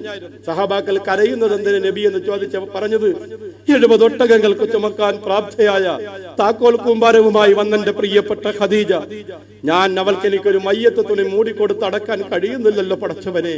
കാലിലെത്തിച്ചാൽ തലയിലെത്തുന്നില്ല, തലയിലെത്തിച്ചാൽ കാലിലെത്തുന്നില്ല. വാറ്റുപില്ല് പറിച്ച് ഞാൻ അവരുടെ കാല് മറച്ച് എന്റെ ഭാര്യയെ കൊണ്ടുപോയി അടക്കേണ്ടി വരുന്നല്ലോ. അവസാനമായി ഉണ്ടായിരുന്ന ഒരു മാല ഊരി എന്റെ കയ്യിലേക്ക് തന്നിട്ട് പറഞ്ഞു, ഇത് വിൽക്കരുത് നബിയെ, ഇതെന്റെ പൊന്നുമോള് ഫാത്തിമാക്ക് കൊടുക്കണം യാ റസൂലല്ലാഹ്, ഇത് വിൽക്കരുത് നബിയെ. എനിക്കൊരു മയ്യത്ത് തുണിയിട്ട് എന്റെ ഭാര്യ യാത്രയാക്കാൻ കഴിയാത്ത ഞാൻ ഇങ്ങനെ കരയാതിരിക്കും സഹാബാക്കളെ എന്ന് ചോദിച്ച് ജന്നത്തുൽ മുഅല്ല കബറിടത്തിലേക്ക് ഇറങ്ങി ആ മയ്യത്ത് പിടിച്ചങ്ങോട്ട് വെക്കുമ്പോ പൂർണ്ണ ചന്ദ്രനെ പോലെ ഉദിച്ചു വന്നു. പിടിച്ച് താത്തു വെക്കുമ്പോ വീണ്ടും അത് പൊങ്ങി. 3-ാം പ്രാവശ്യം അള്ളാഹു വിളിച്ചു പറഞ്ഞു, യാ റസൂലല്ലാഹ്, താക്കല്ലേ നബിയെ. ആ ഖദീജത്തുൽ കുബ്ര റളിയല്ലാഹുവിന്റെ ഖബർ സ്ത്രീകളിൽ ഏറ്റവും ശ്രേഷ്ഠവതിയാണ് മഹദിയായ ഖദീജത്തുൽ കുബ്ര. ആ ഉമ്മാരുടെ അടുത്ത് എത്താൻ അള്ളാഹു തൗഫീഖ് തരട്ടെ, അവിടെ പോയൊരു സലാം പറയാൻ തൗഫീഖ് തരട്ടെ. ഇനി പ്രിയപ്പെട്ട സഹോദരന്മാരെ, സഹോദരിമാരെ, ഉമ്മമാരെ, ദുആക്ക് ഇജാബത്ത് കിട്ടുന്ന സ്ഥലമാണ്, നമ്മൾ പോയി കണ്ടിരിക്കേണ്ട സ്ഥലമാണ് ജബലുൻ നൂർ, മക്കയിലെ ജബലുൻ നൂർ. 1 മണിക്കൂറും 20 മിനിറ്റും കയറിയാലാണ് അതിന്റെ മുകളിൽ നേരത്തെ എത്തുന്നത്. ഇപ്പൊ ഞങ്ങൾ ഈ റമദാന് ചെല്ലുമ്പോൾ ഹൈവേ പോലത്തെ റോഡായി ജബലുൻ നൂറിലേക്ക്, ഹൈവേ പോലത്തെ റോഡ് ജബലുൻ നൂറിലേക്ക് നേരെ നടന്ന് മലയുടെ മുക്കാഭാഗം നേരെ കയറ്റമില്ലാതെ ആർക്കും പോകാം. നേരത്തേക്ക് ഹെലികോപ്റ്റർ വിളിച്ചെങ്കിലേ പോകാൻ പറ്റുള്ളായിരുന്നു, ഇപ്പൊ നേരെ അങ്ങ് നടന്നു പോകാം. അല്ലാഹുവിന്റെ റസൂൽ 40 വയസ്സുള്ളപ്പോൾ ജബലുൻ നൂർ എന്ന മലയിൽ ഏകനായി ഇരിക്കുമ്പോൾ ബഹുമാനപ്പെട്ട മലക്ക് ജിബ്രീൽ അലൈഹിസ്സലാം പറന്നിറങ്ങിയ മലയാണ്. പ്രവാചകൻ ഒരൊറ്റ പ്രാവശ്യം മാത്രമേ ജിബ്രീൽ അങ്ങനെ വന്നിട്ടുള്ളൂ, അത് ജബലുൻ നൂറിലാണ്. അള്ളാഹു അവിടെ എത്താനും കാണാനും തൗഫീഖ് തരട്ടെ. എല്ലാവരും പോയി കാണണം. നമ്മുടെ ഉമ്മ ഖദീജ റളിയല്ലാഹു അൻഹ ദിവസം 2 പ്രാവശ്യം റസൂലുള്ളാഹിക്ക് പാലുമായി പോകുമായിരുന്നു. അവിടെ ചെല്ലുമ്പം ഭാര്യ ഭർത്താക്കന്മാര് തമ്മിലുള്ള ബന്ധമൊക്കെ ഓർമ്മ വരും, സ്നേഹമൊക്കെ ഓർമ്മ വരും. ഞാൻ കഴിഞ്ഞേന് ദ്വാരന്നായിരുന്നു, അള്ളാഹുവേ ഈ ഭാര്യമാരെ തന്നെ ഞങ്ങൾക്ക് നാളെ പരലോകത്ത് ഭാര്യമാരായി തരണേ അള്ളാഹുവേ. ആ സമയത്ത് ഒരു ഹാജിയാര് ഒരു കണക്കിന് ആമീൻ പറയണില്ല. ചോദിച്ചപ്പോഴാ പറഞ്ഞ ഇവിടെ തന്നെ അനുഭവിച്ചിട്ട് മതിയായി, ഇനി സ്വർഗത്തിലും കൂടെ കൊണ്ടുപോയി അനുഭവിക്കണമെന്നാണ് ഉസ്താദ് പറയണത്. അതുകൊണ്ടില്ല ആമീൻ. ഒരു ഉപ്പാപ്പായും ആമീൻ പറയണില്ല, ഒരു ഉമ്മാമായും പറയുന്നില്ല. ചോദിച്ചപ്പോ 2 കക്ഷികൾ എവല. അപ്പൊ അങ്ങനെയാവരും ഖദീജ റളിയല്ലാഹു അൻഹ നബിതങ്ങളും തമ്മിലുണ്ടായിരുന്ന സ്നേഹവും വാത്സല്യവും അവിടെ ചെല്ലുമ്പോൾ നമുക്ക് അത് അരക്കിട്ടുറപ്പിക്കാൻ തൗഫീഖ് തരട്ടെ. അവർ മരിച്ച ദിവസം വരുമ്പോൾ റസൂൽ ഒട്ടകത്തിനെ അറുക്കോരുന്നു, സഞ്ചികളിലാക്കിയിട്ട് കൂട്ടുകാരെ വീട്ടിൽ കൊണ്ടുപോയി കൊടുത്തിട്ട് പറയും, എന്റെ ഖദീജ ബീവി മരിച്ച ദിവസമാണ്, നിങ്ങൾ ദ്വാരക്കണം. ആയിഷ ബീവി പറയണ, എനിക്ക് ആരോടും ഇത്രയും കോപം ഇല്ലായിരുന്നു, ഖദീജ ബീവിയോടെ ഉള്ളത്. എന്ത് പറഞ്ഞാലും ഖദീജായ പറയാത്ത ഒരു ദിവസവും ഇല്ല, അതിന്റെ അത്ര നല്ലത് വേറെ ഒന്നും ഇല്ലായിരുന്നു തങ്ങൾ പറയും. അതുകൊണ്ട് എനിക്ക് ഏറ്റവും ദേഷ്യം ആരെടുത്തായിരുന്നു. അപ്പൊ റസൂല് പറഞ്ഞു, കാനത്ത് അവളായിരുന്നു പെണ്ണ്, അവളായിരുന്നു ഒരു പെണ്ണ്. അതുപോലത്തെ ഒരു പെണ്ണിനെ ഭൂമി പെറ്റിട്ടില്ല, ഇതുപോലത്തെ ഒരു പെണ്ണിനെ ഭൂമി കണ്ടിട്ടില്ല എന്ന് റസൂല് പറഞ്ഞു എന്നാ. അള്ളാഹു താല അവിടെ ചെല്ലാനും കാണാനും ഒക്കെ അള്ളാഹു തൗഫീഖ് തരട്ടെ. പ്രിയപ്പെട്ടവരെ, ഇനി ദുആക്ക് ഉത്തരം കിട്ടുന്ന സ്ഥലമാണ് ഓർ സൗർ. നബി സല്ലല്ലാഹു അലൈഹി വസല്ലം തങ്ങള് മദീനയിലേക്ക് പോകുമ്പം ഒളിച്ചിരുന്ന മല. തിങ്കളാഴ്ച ദിവസം റസൂലുള്ളാഹി ഇറങ്ങി. നിങ്ങളെ നേരത്തെ കാണിച്ചെന്ന ബാബു സലാമിന്റെ അവിടെ ചെല്ലുമ്പോൾ അലിയാര് തങ്ങളെ വീട് അവിടെയുണ്ട്. അവിടെ നിറങ്ങി തിങ്കളാഴ്ച വന്ന അബൂബക്കർ സിദ്ദീഖിനെ വിളിച്ചോണ്ട് പോയി ഓർ സൗറിൽ ഇരുന്ന് തിങ്കൾ, ചൊവ്വ, ബുധൻ 3 ദിവസം അവിടെ ഇരുന്ന് 4-ാമത്തെ ദിവസം വ്യാഴാഴ്ച അവിടെ നിറങ്ങി. വ്യാഴാഴ്ച ഇറങ്ങി, വ്യാഴാഴ്ച നടന്ന് നേരെ തിങ്കളാഴ്ച മദീനയിലെത്തി. തങ്ങൾ അനുഭവിച്ച ത്യാഗം, കഷ്ടപ്പാട്, ബുദ്ധിമുട്ട്, തങ്ങളുടെ നിലവിളി, അബൂബക്കർ സിദ്ദീഖിനെ പാമ്പ് കടിച്ചത്, പട്ടിണി, പരിവട്ടം, വിഷമം, പ്രയാസം, ശത്രുക്കൾ വന്ന് തലയ്ക്കുമ്പാട്ട് നിൽക്കുന്നു. അബൂബക്കർ സിദ്ദീഖ് ഈയല് പോലെ വിറയ്ക്കുന്നു. വിറയ്ക്കേണ്ട അബൂബക്കർ, അള്ളാഹു കാക്കും, അള്ളാഹു കാക്കും. അവിടെ നിറങ്ങി 450 കിലോമീറ്റർ ശത്രുക്കളുടെ വലയത്തിന്റെ ഉള്ളിലൂടെ മദീനയിലേക്ക് പോയ ഹബീബ് മുഹമ്മദ് മുസ്തഫ അള്ളാഹു തആല അവിടെ ചെല്ലാനും ആ ചരിത്രങ്ങൾ ഓർമ്മിക്കാനും അള്ളാഹു തൗഫീഖ് തരട്ടെ. ഇനി ദുആക്ക് ഉത്തരം കിട്ടുന്ന സ്ഥലങ്ങൾ അറഫയും മിനയും മുസ്തലിഫയും ജംറയുമാണ്. ഞാനത് ഇൻഷാ അല്ലാഹ് ഹജ്ജിലേക്ക് പ്രവേശിക്കുകയാണ്. എന്റെ പ്രിയപ്പെട്ട സഹോദരന്മാരെ ശ്രദ്ധിച്ച് കേൾക്കുക. നമ്മൾ ഇവിടെ നിന്നെത്തി, മക്കയിലെത്തി, ഉംറയെല്ലാം കഴിഞ്ഞു, മക്കയിൽ വിശ്രമിച്ചു. ഇല്ലെങ്കിൽ മദീനയിലേക്ക് പോയി. മദീനയിൽ നിന്ന് 2 നിലയിലാണ് ഇഹ്റാം കെട്ടുന്നത്. ഹാജിമാര് കുറെ പേര് മദീനയിലേക്ക് പോകും. മദീനയിലേക്ക് പോകുന്നവർ ദുൽഹജ്ജ് 7-ന്റെ അന്ന്, ദുൽഹജ്ജ് 6-ന്റെ അന്ന് ദുൽഹജ്ജ് 6-ന്റെ അന്ന് മദീനയിൽ നിന്ന് മക്കയിലേക്ക് ഹജ്ജിന് പുറപ്പെടും. ആ ഹജ്ജിന് ഇഫ്രാദ് എന്നാണ് പറയുന്നത്. എങ്ങനെ പറയുന്നത്? ഇഫ്രാദ്. മീഖാത്തിൽ നിന്ന് ഇഹ്റാം കെട്ടി വന്ന് ഹജ്ജ് നിർവഹിക്കുന്നതിനാണ് എന്ന് പറയുന്നത്. ഹജ്ജിന് മാത്രം ഇഹ്റാം കെട്ടി വന്ന് ഹജ്ജ് നിർവഹിക്കുന്നതിനാണ് ഇഫ്രാദ് എന്ന് പറയുന്നത്. വേറെ കുറെ ആളുകൾ മക്കയിൽ തന്നെ ഉണ്ടാവും. അവര് ഹറമിന്റെ ഉള്ളിൽ നിന്ന് തന്നെ ഇഹ്റാം കെട്ടി അവരെവിടേക്ക് പോകും? മിനയിലേക്ക് പോകും. അതിനാണ് മുത്തമത്തി എന്ന് പറയുന്നത്. മദീനയിൽ നിന്ന് നമ്മൾ നാട്ടിൽ നിന്ന് ഉംറയ്ക്ക് പോയതുപോലെ തന്നെ കുളിച്ച് ഹജ്ജിന്റെ ഇഹ്റാമിന്റെ കുളിക്കുന്നു എന്ന് പറഞ്ഞ് കുളിച്ച്, ഹറമിലുള്ളവർ ഹജ്ജിന്റെ ഇഹ്റാമിന്റെ കുളിക്കുന്നു എന്ന് പറഞ്ഞ് അവർ ഹറമിൽ നിന്ന് ഇഹ്റാം കെട്ടുന്നു. അല്ലാത്തവർ മദീനയിൽ നിന്ന് അബിയാർ അലി മീഖാത്തിലേക്ക് വരുന്നു. മീഖാത്തിന്റെ പേരെങ്ങനെയാണ്? അബിയാർ അലി എന്നും ദുൽഖുലൈഫ എന്നും പറയും, ഷജറ എന്നും പറയും. 3 പേരുകളുണ്ട്. അബിയാർ അലി, ഹുലൈഫ, ഷജറ. ഇതിന് 3 കാരണങ്ങളുണ്ട്, ഞാൻ വിശദീകരിക്കുന്നില്ല. അബിയാർ അലി മീഖാത്തിൽ വന്ന് കടല് പോലെ കിടക്കുകയാണ്. അബിയാർ അലി മീഖാത്തുണ്ടോ? ഇതിനകത്തുണ്ടോ? കണ്ടോ? അബിയാർ അലി മീഖാത്ത് കടല് പോലെ കിടക്കുന്ന മീഖാത്തിൽ വന്ന് 2 റക്അത്ത് മീഖാത്തിൽ ഇഹ്റാമിന്റെ നിസ്കാരം നിസ്കരിക്കും. നിസ്കരിച്ച് കഴിഞ്ഞ്, ശ്രദ്ധിച്ച് കേൾക്കണേ, നിസ്കരിച്ച് കഴിഞ്ഞ് നവൈത്തുൽ ഹജ്ജ വഅഹ്റംതു ബിഹാ ലില്ലാഹി തആല. നേരത്തെ നമ്മൾ ലബ്ബൈക അല്ലാഹുമ്മ ലബ്ബൈക ലബ്ബൈക ബി ഉംറത്തിൻ എന്നാ പറഞ്ഞു. അപ്പൊ എങ്ങനെ പറയും? ലബ്ബൈക അല്ലാഹുമ്മ ലബ്ബൈക ലബ്ബൈക ബി ഹജ്ജിൻ. മക്കയിൽ വെച്ച് ഒരുപാട് ഉംറ നിങ്ങൾ ചെയ്തിട്ടുണ്ട്. ആയിഷ പള്ളിയിൽ നിന്ന് ചെയ്തിട്ടുണ്ട്, ജിറാനിൽ പോയി ചെയ്തിട്ടുണ്ട്, ഹുദൈബിയിൽ പോയി ചെയ്തിട്ടുണ്ട്. മക്കയിൽ താമസിക്കുന്നവർ ഉംറ ചെയ്യാൻ എവിടെ പോകണം? മക്കയ്ക്ക് ഇഹ്റാം ചെയ്യാൻ മക്കയ്ക്ക് വെളിയിൽ പോകണം. ഹജ്ജിന് ഇഹ്റാം കെട്ടാൻ ഏതിന് പോകേണ്ട ആവശ്യമില്ല, മക്കയ്ക്ക് വെളിയിൽ പോകേണ്ട ആവശ്യമില്ല. മക്കയിലുള്ളവർ എവിടെ നിന്ന് കെട്ടിയാൽ മതി. മദീനയിൽ നിന്ന് വരുന്നവരാണ് മീഖാത്ത് ഉപയോഗപ്പെടുത്തേണ്ടവർ. വേറെ നാടുകളിൽ നിന്ന് വരുന്നവരാണ് മീഖാത്ത് ഉപയോഗപ്പെടുത്തേണ്ടവർ. അവിടെ നിന്ന് നമ്മൾ ഹജ്ജിന് വേണ്ടി ഇഹ്റാം കെട്ടി ഹജ്ജിന്റെ ഇഹ്റാമിലായി കഴിഞ്ഞു. നേരത്തെ പറഞ്ഞതുപോലുള്ള കാര്യങ്ങൾ ഒന്നും ചെയ്തുകൂടാ. ഞാൻ പറഞ്ഞല്ലോ ഗവനിക്ക്. നേരത്തെ നമ്മൾ പറഞ്ഞതുപോലെ തന്നെ നഖം മുറിച്ചുകൂടാ, സുഗന്ധ വസ്തുക്കൾ പൂശിക്കൂടാ, പുരുഷന്മാര് ചുറ്റി തുന്നപ്പെട്ട വസ്ത്രങ്ങൾ ധരിച്ചുകൂടാ, സ്ത്രീകള് മുഖം മറച്ചുകൂടാ, സുഗന്ധ വസ്തുക്കൾ ഉപയോഗിച്ചുകൂടാ. നമ്മൾ നേരെ ഇവിടെ ഗവനിക്ക്, നമ്മൾ നേരെ മദീനയിൽ നിന്ന് ഇഹ്റാം കെട്ടി വന്നവരും മക്കയിൽ നിന്ന് ഇഹ്റാം കെട്ടിയവരും നേരെ അസീസിയയിലെത്തേണം. അസീസിയയിലെത്തിയിട്ട് ദുൽഹജ്ജ് 8-ന്റെ അന്ന് രാവിലെയാണ് മിനയിൽ എത്തേണ്ടത്. അതിന് യൗമു തർവിയ എന്നാണ് പറയുന്നത്. എങ്ങനെ പറയുന്നത്? 8ാമത്തെ ദിവസം വെള്ളം ശേഖരിക്കുന്ന കാര്യങ്ങളൊക്കെ ഒരുക്കുന്ന ദിവസം എന്നാണ്. പക്ഷെ ഇപ്പോഴേ ഗവൺമെന്റിന്റെയും പ്രൈവറ്റിന്റെയും മുത്തവഫുകൾ യാത്രാ സുഗമത്തിനു വേണ്ടി ഈ അസീസിയെ താമസിക്കുന്നവരൊന്നും വണ്ടി പോകാൻ വേണ്ടി നിൽക്കണ്ട. നേരത്തെ പോയി തമ്പ് നമ്പരൊക്കെ നോക്കി വെച്ചിരുന്ന നിങ്ങൾ അസീസിയെ കാൽനടയായിട്ട് നടന്ന് ബസ്സിൽ കയറാൻ നിൽക്കാതെ 8ന്റെ അന്ന് വെളുപ്പ രാവിലെ സുബൈ നിസ്കരിച്ചിട്ട് എങ്ങോട്ട് പോയാൽ മതി? തമ്പിലേക്ക് പോയാൽ മതി. ഈ അസീസിയെന്ന് വണ്ടിയിൽ ഇങ്ങനെ കൊണ്ട് കറങ്ങുമ്പോൾ ആളുകൾ വിചാരിക്കുന്നത് 150 കിലോമീറ്റർ അപ്പുറത്തുനിന്ന് കൊണ്ടുവരണമെന്ന അല്ല. ഈ റൂമിന്റെയും അപ്പുറത്തു നിന്നാണ് വണ്ടി കയറ്റി ഇവിടെ കൊണ്ടുവന്ന് ഇറക്കണത്. ഇവിടെ കൊണ്ടുവന്ന് ഇറക്കുന്നു. ഗവൺമെന്റ് ഹാജിമാരെല്ലാം കിടക്കുന്ന അറഫയ്ക്കും മിനയ്ക്കും മുസ്തലിഫയ്ക്കും ജംറയ്ക്കും അടുത്താണ് ആര് കിടക്കുന്നത്? പ്രൈവറ്റ് ഹാജിമാരും കിടക്കുന്നത് അവിടെയാണ്. പ്രൈവറ്റ് ഹാജിമാർക്കും ആദ്യം ഈ ആദ്യത്തെ 15 ദിവസമുള്ള ഇതേ ഉള്ളത് കഴിഞ്ഞ പിന്നെ അവരും ഇവിടെ തന്നെ അസീസിയെ തന്നെ. ഇവിടെ നിന്ന് കയറുന്നിടത്ത് തന്നെ നിങ്ങൾ ഈ അസീസിയയിൽ എത്തിയാൽ കഴിയുന്ന ആളുകൾ റൂട്ട് മാപ്പ് നോക്കി, ഇപ്പൊ മൊബൈലിനകത്ത് എല്ലാം മാപ്പ് നോക്കാമല്ലോ, നേരെ നോക്കി നിങ്ങൾ മനസ്സിലാക്കിയാൽ നിങ്ങൾ പോകാൻ കഴിയുന്ന കാര്യമാണ്. ദുൽഹജ്ജ് 7-ന്റെ അന്ന് യശ കഴിയുമ്പോൾ പ്രൈവറ്റ് ഗ്രൂപ്പുകാരും ഗവൺമെന്റ് ഗ്രൂപ്പുകാരും വന്ന് വിളിക്കും. ഗ്രൂപ്പുകാർ വന്ന് വിളിക്കും. ഗവൺമെന്റ് പോകുന്നിരുന്ന് കൈവയ്ക്കേ 6, 7, 8, 9, 10 പേര് തിൽക്കാശറത്തും കാമില 10 പേര് ഇതില് ഗവൺമെന്റ് പ്രൈവറ്റ് പോണവരെന്ന് കൈവയ്ക്കേ. പ്രൈവറ്റ് പോണവരെല്ലാവർക്കും ഒന്ന് ക്ലാസ്സിന് എന്ത് ചെയ്തിരിക്കുകയാണ്?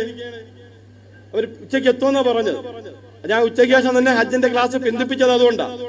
അപ്പൊ ഇൻഷാ അല്ലാഹ് നമ്മളെ നേരെ അസീസിയയിലെ റൂമിൽ വന്നിട്ട് എന്ത് ചെയ്യണം? എവിടെ ഗവനിക്ക്? ഈ 10 പേരും പ്രത്യേകം ഗവനിക്ക്. ഒരു ചെറിയ സഞ്ചി എടുക്കുക. ആ സഞ്ചയിൽ 5 ദിവസത്തേക്ക് ആവശ്യമായ മരുന്ന്, 5 ദിവസത്തേക്ക് ആവശ്യമായ പേസ്റ്റ്, 5 ദിവസത്തേക്ക് ആവശ്യമായ സാധനം, ഒരു ബെഡ്ഷീറ്റ്, ഇത്രയും സാധനം മാത്രമേ എടുക്കാവൂ. വലിയ വമ്പം ബാഗ് എടുത്തു കഴിഞ്ഞാൽ അറഫയിൽ നിന്ന് വരുന്ന വഴിക്ക് ഗവൺമെന്റിന്റെ പട്ടാളക്കാർ ഇത് വഴിയിൽ നിന്ന് പിടിച്ചു കളയും. റിയാലോടുകൂടി ഈ ബാഗ് എന്ത് ചെയ്യും? കാരണം തോളി തൂക്കിയിട്ടുണ്ടായിരിക്കും വരുന്നത്. കയ്യിൽ ഇങ്ങനെ പിടിച്ചു വരുന്ന ബാഗ് അവർ പിടിക്കൂല. തോളി തൂക്കിയിട്ട് വരുന്ന ബാഗ് എന്ത് ചെയ്യും? അവർ പിടിക്കും. അത് പിടിച്ചെടുത്ത് കളയും. അപ്പൊ അതിനകത്ത് റിയാലും കാര്യം എല്ലാം ഉണ്ടെങ്കിൽ പോകും. അത്യാവശ്യം കയ്യിൽ വെക്കാവുന്ന ഇത്രയും സാധനങ്ങളുമായി ദുൽഹജ്ജ് 7-ന്റെ അന്ന് രാത്രി അസീസിയയിലെത്തി. അന്ന് അവിടെ ഇബാദത്തൊന്നുമില്ല. 8-ന് സുന്നത്തേ ഉള്ള. എവിടെ വരൽ? മിനയിൽ വരൽ സുന്നത്താണ് 8-ന്. മിനയിൽ വന്ന് ലോഹറിന്റെ സമയത്ത് ലോഹർ 2 റക്അത്ത് നിസ്കരിക്കണം. അസറിന്റെ സമയത്ത് അസർ 2 റക്അത്ത് നിസ്കരിക്കണം. മഗ്രിബിന്റെ സമയത്ത് മഗ്രിബ് 3 റക്അത്ത് നിസ്കരിക്കണം. ഇശായുടെ സമയത്ത് ഇശാ 2 റക്അത്ത് നിസ്കരിക്കണം. റസൂൽ 8-ന്റെ അന്ന് അവിടെ വന്ന് ഇങ്ങനെ ചെയ്ത. റസൂൽ തമ്പ് കെട്ടിയ സ്ഥലത്ത് ഒരു പള്ളിയുണ്ട്. ആ പള്ളിയുടെ പേര് മസ്ജിദുൽ ഖൈഫ് എന്നാണ്. നോക്കിക്കോ, ആ പള്ളി നോക്കിക്കോ. 50 പ്രവാചകന്മാരുടെ ഖബർ ആ പള്ളിക്ക് ചുറ്റുമുണ്ട്. എത്ര നബിമാരാ? 50 നബിമാരാ. ഇതാണ് മസ്ജിദുൽ ഖൈഫ്. നോക്ക്, മുർസലാത്ത് മലയുടെ അടിഭാഗത്താണ് ഈ പള്ളിയുള്ളത്. ജംറയോട് ചേർന്നാണ്. ഇത് വർഷത്തിൽ 4 ദിവസം മാത്രമേ ഈ പള്ളി തുറക്കൂ. മിന ഉള്ള ദിവസം മാത്രമേ ഈ പള്ളിയുള്ളൂ. ഇത് പ്രൊട്ടക്ട് ഏരിയ. 50 പ്രവാചകന്മാരുടെ ഖബർ ഇവിടെയാണ്. ഇവിടെയാണ് റസൂൽ തമ്പടിച്ചത്. അതുകൊണ്ടാണ് ഈ സ്ഥലത്ത് നിർമ്മിച്ച പള്ളിക്ക് മസ്ജിദുൽ ഖൈഫ് എന്ന് പേര് കിട്ടിയത്. ഇവിടെ ദുൽഹജ്ജ് 8-ന് എത്തുന്ന നമ്മള് ലോഹർ അസർ നിസ്കരിച്ച് മഗ്രിബ് ഇശാ നിസ്കരിച്ച് പിറ്റേന്ന് രാവിലെ സുബഹി നിസ്കരിച്ചിട്ടാണ് എവിടെ പോകേണ്ടിയുള്ളത്? അറഫയിലേക്ക് പോകേണ്ടിയുള്ളത്. പക്ഷെ ഗവൺമെന്റ് യാത്രാ സൗകര്യത്തിന് അവിടെ ഞാൻ ഒരു കാര്യം പറഞ്ഞുതരാം. നിങ്ങളെ നിസ്കരിച്ചിട്ട് ഈ മിനയിൽ തന്നെ തമ്പി തന്നെ അങ്ങ് കിടക്കുക. തമ്പി തന്നെ കിടന്നിട്ട് സുബഹി ഇവിടെ നിസ്കരിച്ചിട്ട് ത്വരീഖുൽ മുംശാത്ത് എന്ന് കൊടുത്തിട്ടുണ്ട്, നടപ്പാത. ഈ നടപ്പാതയിലൂടെ നേരെ നടന്നാൽ എവിടെ ചെല്ലാം? അറഫയിൽ ചെല്ലാം, നമിറ പള്ളി ചെല്ലാം, ജബലുർ റഹ്മയുടെ അടുത്ത് ചെല്ലാം. ഇല്ലെങ്കിൽ നിങ്ങൾ 22 കിലോമീറ്റർ ഇപ്പുറത്തോ 10 കിലോമീറ്റർ ഇപ്പുറത്തോ 11 കിലോമീറ്റർ ഇപ്പുറത്തോ ഉള്ള തമ്പുകളിലായിരിക്കും അറഫയിൽ പോയി തങ്ങുന്നത്. ഗവൺമെന്റ് പോകുന്നവർക്കും പ്രൈവറ്റ് പോകുന്നവർക്കും ചെറുപ്പക്കാരാണെങ്കിൽ നടന്നു പോയാൽ നേരെ എവിടെ ചെല്ലാം? ജബലുർ റഹ്മയുടെ അടിവാരത്ത് ചെല്ലാം, നമിറ പള്ളിയിൽ ചെല്ലാം. ആ പള്ളിയുടെ മറ്റൊരു പേരാണ് മസ്ജിദ് ഇബ്രാഹിം. 1.5 മാസത്തിന് മുമ്പ് ഞാൻ ആ പള്ളി കയറിയിരുന്നു. പള്ളി തുറക്കൂല, അതിന്റെ ആ പരിസരത്ത് കയറാൻ പറ്റിയായിരുന്നു. അനേകം വട്ടം കയറാനും ഹജ്ജിന് അവിടെ കയറാനും ഒക്കെ അള്ളാഹു തൗഫീഖ് തന്നിട്ടുണ്ട്. വലിയ തൗഫീഖുകള് ആ നിലയിലൊക്കെ കിട്ടിയിട്ടുണ്ട്. 2011 ശേഷം എനിക്ക് ഹജ്ജ് ചെയ്യാനുള്ള തൗഫീഖ് ഉണ്ടായില്ല. 11-ലും 12-ലും ഒക്കെ ആദിൽ സാഹിബ് അൽഹംദുലില്ലാഹ് ഹജ്ജ് ചെയ്ത്. എനിക്ക് 11 ശേഷം ഹജ്ജ് ചെയ്യാനുള്ള തൗഫീഖ് കിട്ടിയില്ല. പക്ഷേ എങ്കിലും എല്ലാ വർഷവും എങ്ങനെയാലും 2 മാസത്തിലൊരിക്കൽ അല്ലെങ്കിൽ 3 മാസത്തിലൊരിക്കൽ പരിശുദ്ധ മക്കയിൽ എത്താനുള്ള തൗഫീഖ് കിട്ടുന്നുണ്ട്. അള്ളാഹു മരിക്കുന്നവരെ അങ്ങനെ ഒരു തൗഫീഖ് തരുമാറാകട്ടെ. മരണം ഖൈറാവുന്ന സമയത്ത് നമുക്കെല്ലാം മരണം അള്ളാഹു അവിടെ വെച്ച് അള്ളാഹു തരുമാറാകട്ടെ. അവ ശരിക്കും മസ്ജിദുൽ ഖൈഫിനടുത്തുള്ള മിനയിലെത്തി രാത്രി ഗ്രൂപ്പിൽ പോകുന്നവർക്ക് ഗ്രൂപ്പിൽ, പക്ഷെ എപ്പോഴും പോകുമ്പോഴും അമീറിന്റെ അനുവാദം വേണം.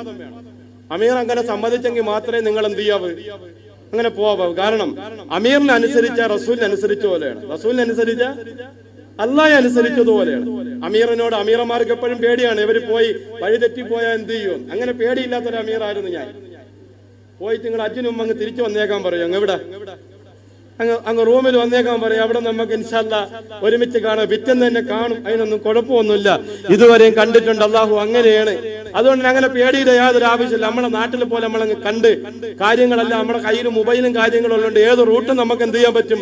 പിടിച്ചു നോക്കാനും അറിയാനും ഒക്കെ പറ്റുന്ന ഇത്രയും സംവിധാനമുള്ള ഒരു കാലത്ത് ഒരു പേടിയുടെ ആവശ്യം വേണ്ട. 8-ന് രാത്രി പോകണമെങ്കിൽ പോകാം, 9-ന് രാവിലെ പോകണമെങ്കിൽ പോകാം. ഹജ്ജ് എന്ന് പറഞ്ഞാൽ ഹജ്ജിന്റെ ഏറ്റവും പ്രധാനപ്പെട്ട നമ്മൾ മദീനയിൽ നിഹ്റാം കെട്ടി വന്നു, മീഖാത്തിലൂടെ വന്നു. ഇനി നമ്മുടെ ഏറ്റവും പ്രധാനപ്പെട്ട കർമ്മം ദുൽഹജ്ജ് 9-ന്റെ കർമ്മമാണ്. ഇനി ഗവനിക്കണേ, 9-ന്റെ അന്ന് അറഫ. ഹജ്ജ് എന്ന് പറഞ്ഞ അറഫയാ. ഒരാൾക്ക് അറഫ കിട്ടിയില്ലെങ്കിൽ ഹജ്ജില്ല. ദുൽഹജ്ജ് 9-ന്റെ അന്ന് ഉച്ച മുതൽ സൂര്യൻ അസ്തമിക്കുന്ന സമയം വരെയാണ് അറഫയുടെ സമയം.